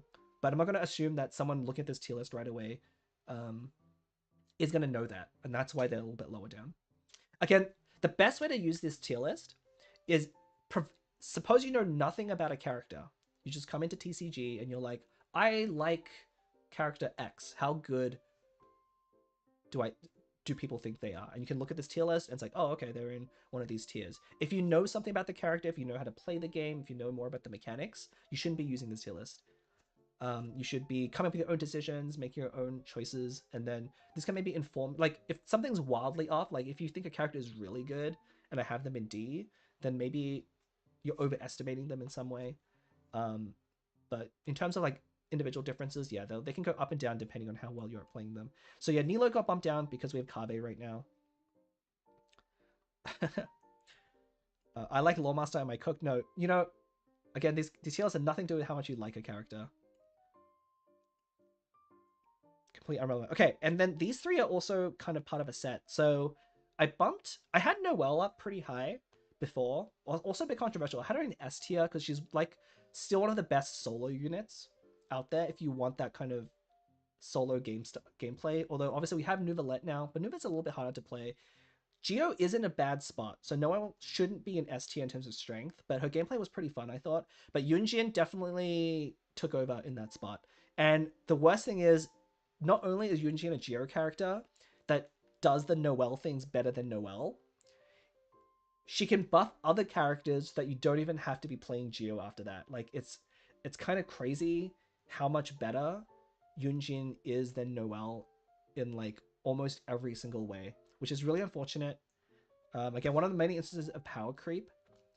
But that's why Noelle got bumped down, right? Like, if you want that kind of auto attack gameplay, you can just play Yunjin instead of Noelle, and then you're not even locked into using Noelle as your carry, right? Yunjin can buff other characters perfectly fine.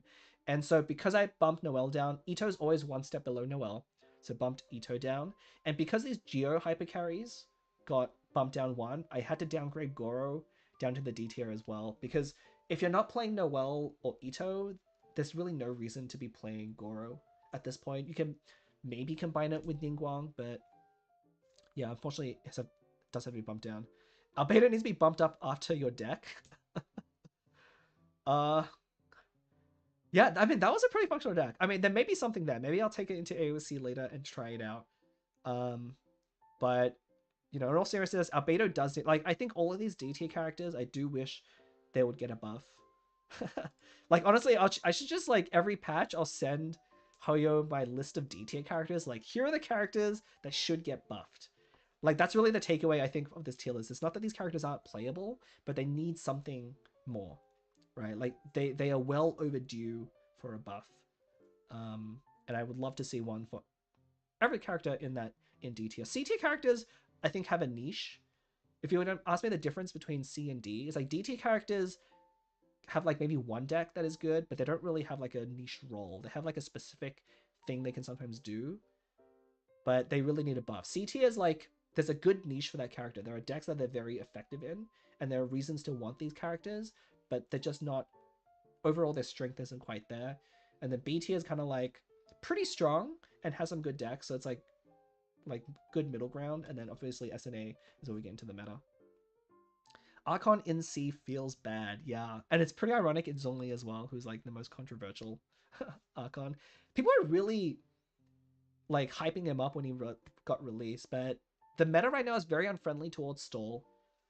My one complaint about like Magic, you know, like the ability to generate dice, is that it's made stall a lot harder to build. And I do think it's healthy if stall decks can exist. If the whole meta was stall, it'd be miserable to watch. I think I would agree. I would rather watch a long game that goes over 4 rounds than a game that goes over 15 rounds when not much is happening each round. That's kind of the problem with the stall gameplay, is that the rounds are long, but then also not much actually goes down between rounds. But I think the fact that there's no super viable stall decks right now is a bad sign, right? I think players should be able to play like Tenacity and all of those cards and have them be good against certain matchups. But yeah, it's like so unplayable right now. It's crazy. All right. And I didn't say anything too... I didn't see any comments that were too surprised at some of these rankings here. Yeah, I mean, I wasn't planning on updating this every version, but people seem to really like these tier lists. People love... I posted this on Hoyo Lab as well, like the Hoyo Lab content stuff, and people over there really love tier lists. Like, I've been getting notifications nonstop for for the one I posted last time. So yeah, hopefully people enjoy this one too. Again, it's a little bit vague on what the conditions are, but I feel like a lot of these characters feel correct. I may be off, as long as I'm not off by too much for any individual character, it's going to be not too bad.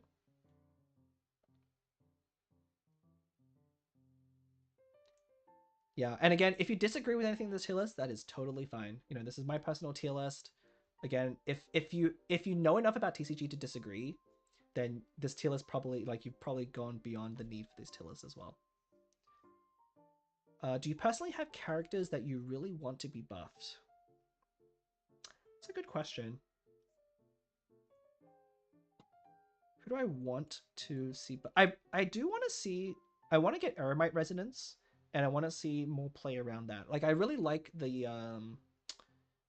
I like cards that force you to build decks in different ways, and one of those things is like Nilo Bloom, right? You have to build double Hydro with Dendro and Hydro only characters. It's a different way. The other way is these resonances, the location resonances and like tags and affiliations, like Fatui Resonance.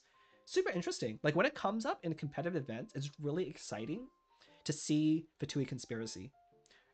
And only a few decks have made it work. It's actually not the strongest card, but I wish it was stronger because it restricts your deck building a little bit, right? It can't be too strong, but you could do interesting things where, like, kind of like they tried to do with the Consecrated Beasts, where, their bursts are less powerful in general because they can get to their burst quicker. Obviously, the blocks themselves are overtuned, but more things like that where maybe, like, for example, Eremite Resonance, when it comes, maybe it's just really good. But to play Eremite Resonance, you have to play like slightly less good characters. Like, I once called Dea like a not good character, but her burst obviously is a little bit lacking. But like Dea or the Lawmaster, in order to make it work, I think that's an interesting trade-off to have to do. So I would like to see not only more like affiliation resonance cards and more tags in general. One thing I really hate. What the heck? One thing I really hate is like the fact that all our monster cards have the same tag. That actually, like, it'd be really fun if we had like hypostasis resonance. Wouldn't that be really amazing? Like, instead of just having all the hypostasis just be monsters, like, tag them as hypostasis and then have like a hypostasis resonance card, right? Like, why stop at monster and force you to just use abyssal summons? There's so much more you can do there. So that's what I really like to see.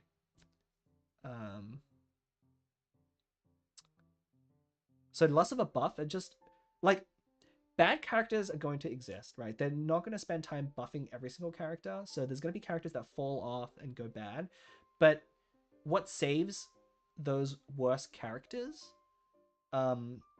is interesting things you can do with them, right? People will still have fun playing those decks if the characters are bad, if they're fun to play, right? I think that should be pretty straightforward. Some people enjoy playing with worse cards to try and get wins out of them, and that's how they have fun. So if you give them more tools to be creative with bad cards, I think that's a way to not necessarily buff characters, but to make them more appealing to try. And you don't feel dumb for trying it, right? Because, like, let's say there's a cube resonance card. Well, okay, I'm going to put 2 cubes in a deck. It might be bad, but I get to play this fun card that no one else gets to play, and I think that's really cool. So yeah, you know what? Yeah, I want cube resonance. I really want it now. Now that I talked myself into wanting cube resonance. I think that would be really cool. I saw a comment. Dillick's talent buff made him way more threatening, placed in C. You still need 7 Pyro Dice for Dillick's talent. I think they didn't go far enough with that buff. Yeah, Dillick's talent's a really weird place because it's kind of like all or nothing, right? I wish there was a more middle ground where the talent will make it a little bit better rather than still having for you to go all in. What would cube resonance do? That's an interesting question. What if it just like added revives or something to all of your cubes? Like, give them an extra revive.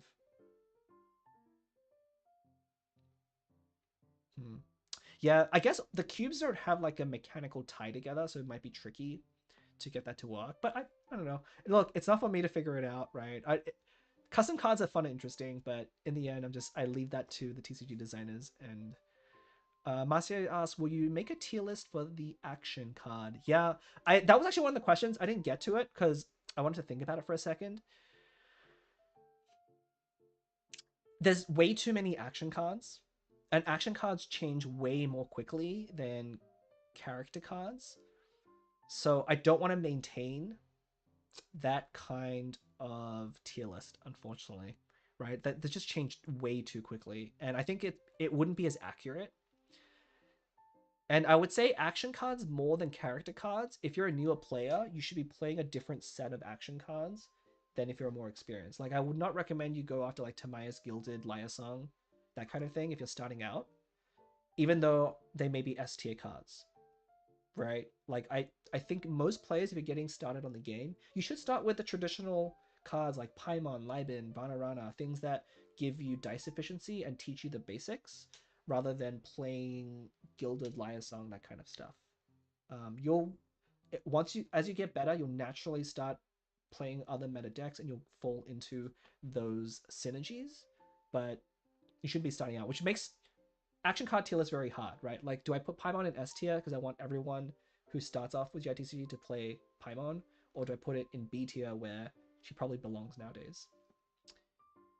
So one thing I did think of, I might do. I saw a couple of comments about this earlier asking for like more advanced series, you know, because I think my TCG 101 series has kind of reached a good stopping point. Like I think I've covered most of the topics that I have. If you don't agree, if you think this is a really good topic, I think, you know, the 5 was it common mistakes was one of the thing, well, something suggested by one of my viewers in the comments as well. So if you have any suggestions for other 101 topics, please give them. But I was thinking I would go to either end. I would either do like a complete beginner's guide to TCG. Like you've never touched a TCG before.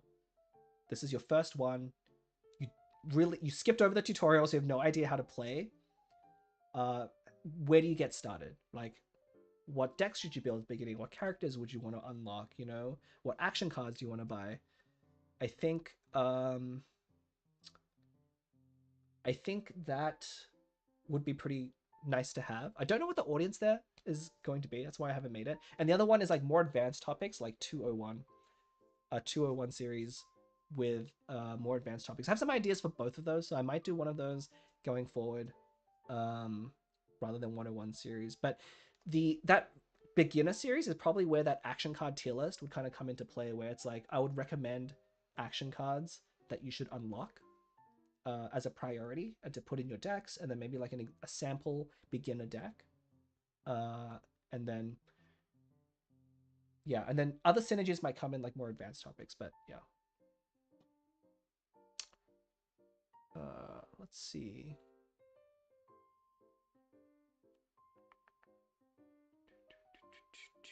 Will you post your answers to questions? I missed them. If you can go through the VOD, I think that'd be best. Ideally I would have liked to put up the questions as a banner so you can like skip through the video and see where I answered each question. But if you're interested in that stuff, it's probably good to just like watch the whole thing. I don't really want to retype out most of my answers that, and plus Leah also answered a lot of the questions as well. So probably best to just go for that. Of course, if you ask any further questions, I mean, I recognize your name from comments pretty commonly, but you know, feel free to keep asking me questions inside the YouTube videos. I do try and answer as many as I can, and respond to each question. So please keep doing that. You know, that's probably where the best way to engage you with like any follow-up questions is. And yeah, I think that about wraps it up. I've been talking for a long time. I'm pretty tired. I did not realize the stream had gone on this long. I think we're having too much fun talking about TCG and things in general. But yeah, hopefully, you know, we'll see where the 4.7 meta lands us. As I've already said before, I am in the top 16 for the knockouts for Cat's Tail Season 4 in NA. So fingers crossed. I really want to make it to a stream again. You know, I've been on stream one time. It was a very embarrassing situation too, because I completely it was back when Mirror Maiden and Oceanid was common, but I didn't realize that Chang doesn't work on summons. So I added Chang to my deck thinking it would work with Fischl Oceanid. It did not. So that was not my brightest streak moment. I want to redeem that, hopefully. So yeah, hope to see you. Who knows what will happen with the cast if I make it to NA finals, but yeah, that might be the next place you see me. Other than that, thanks everyone for hanging out. Really had a lot of fun here, and see you next time. Bye.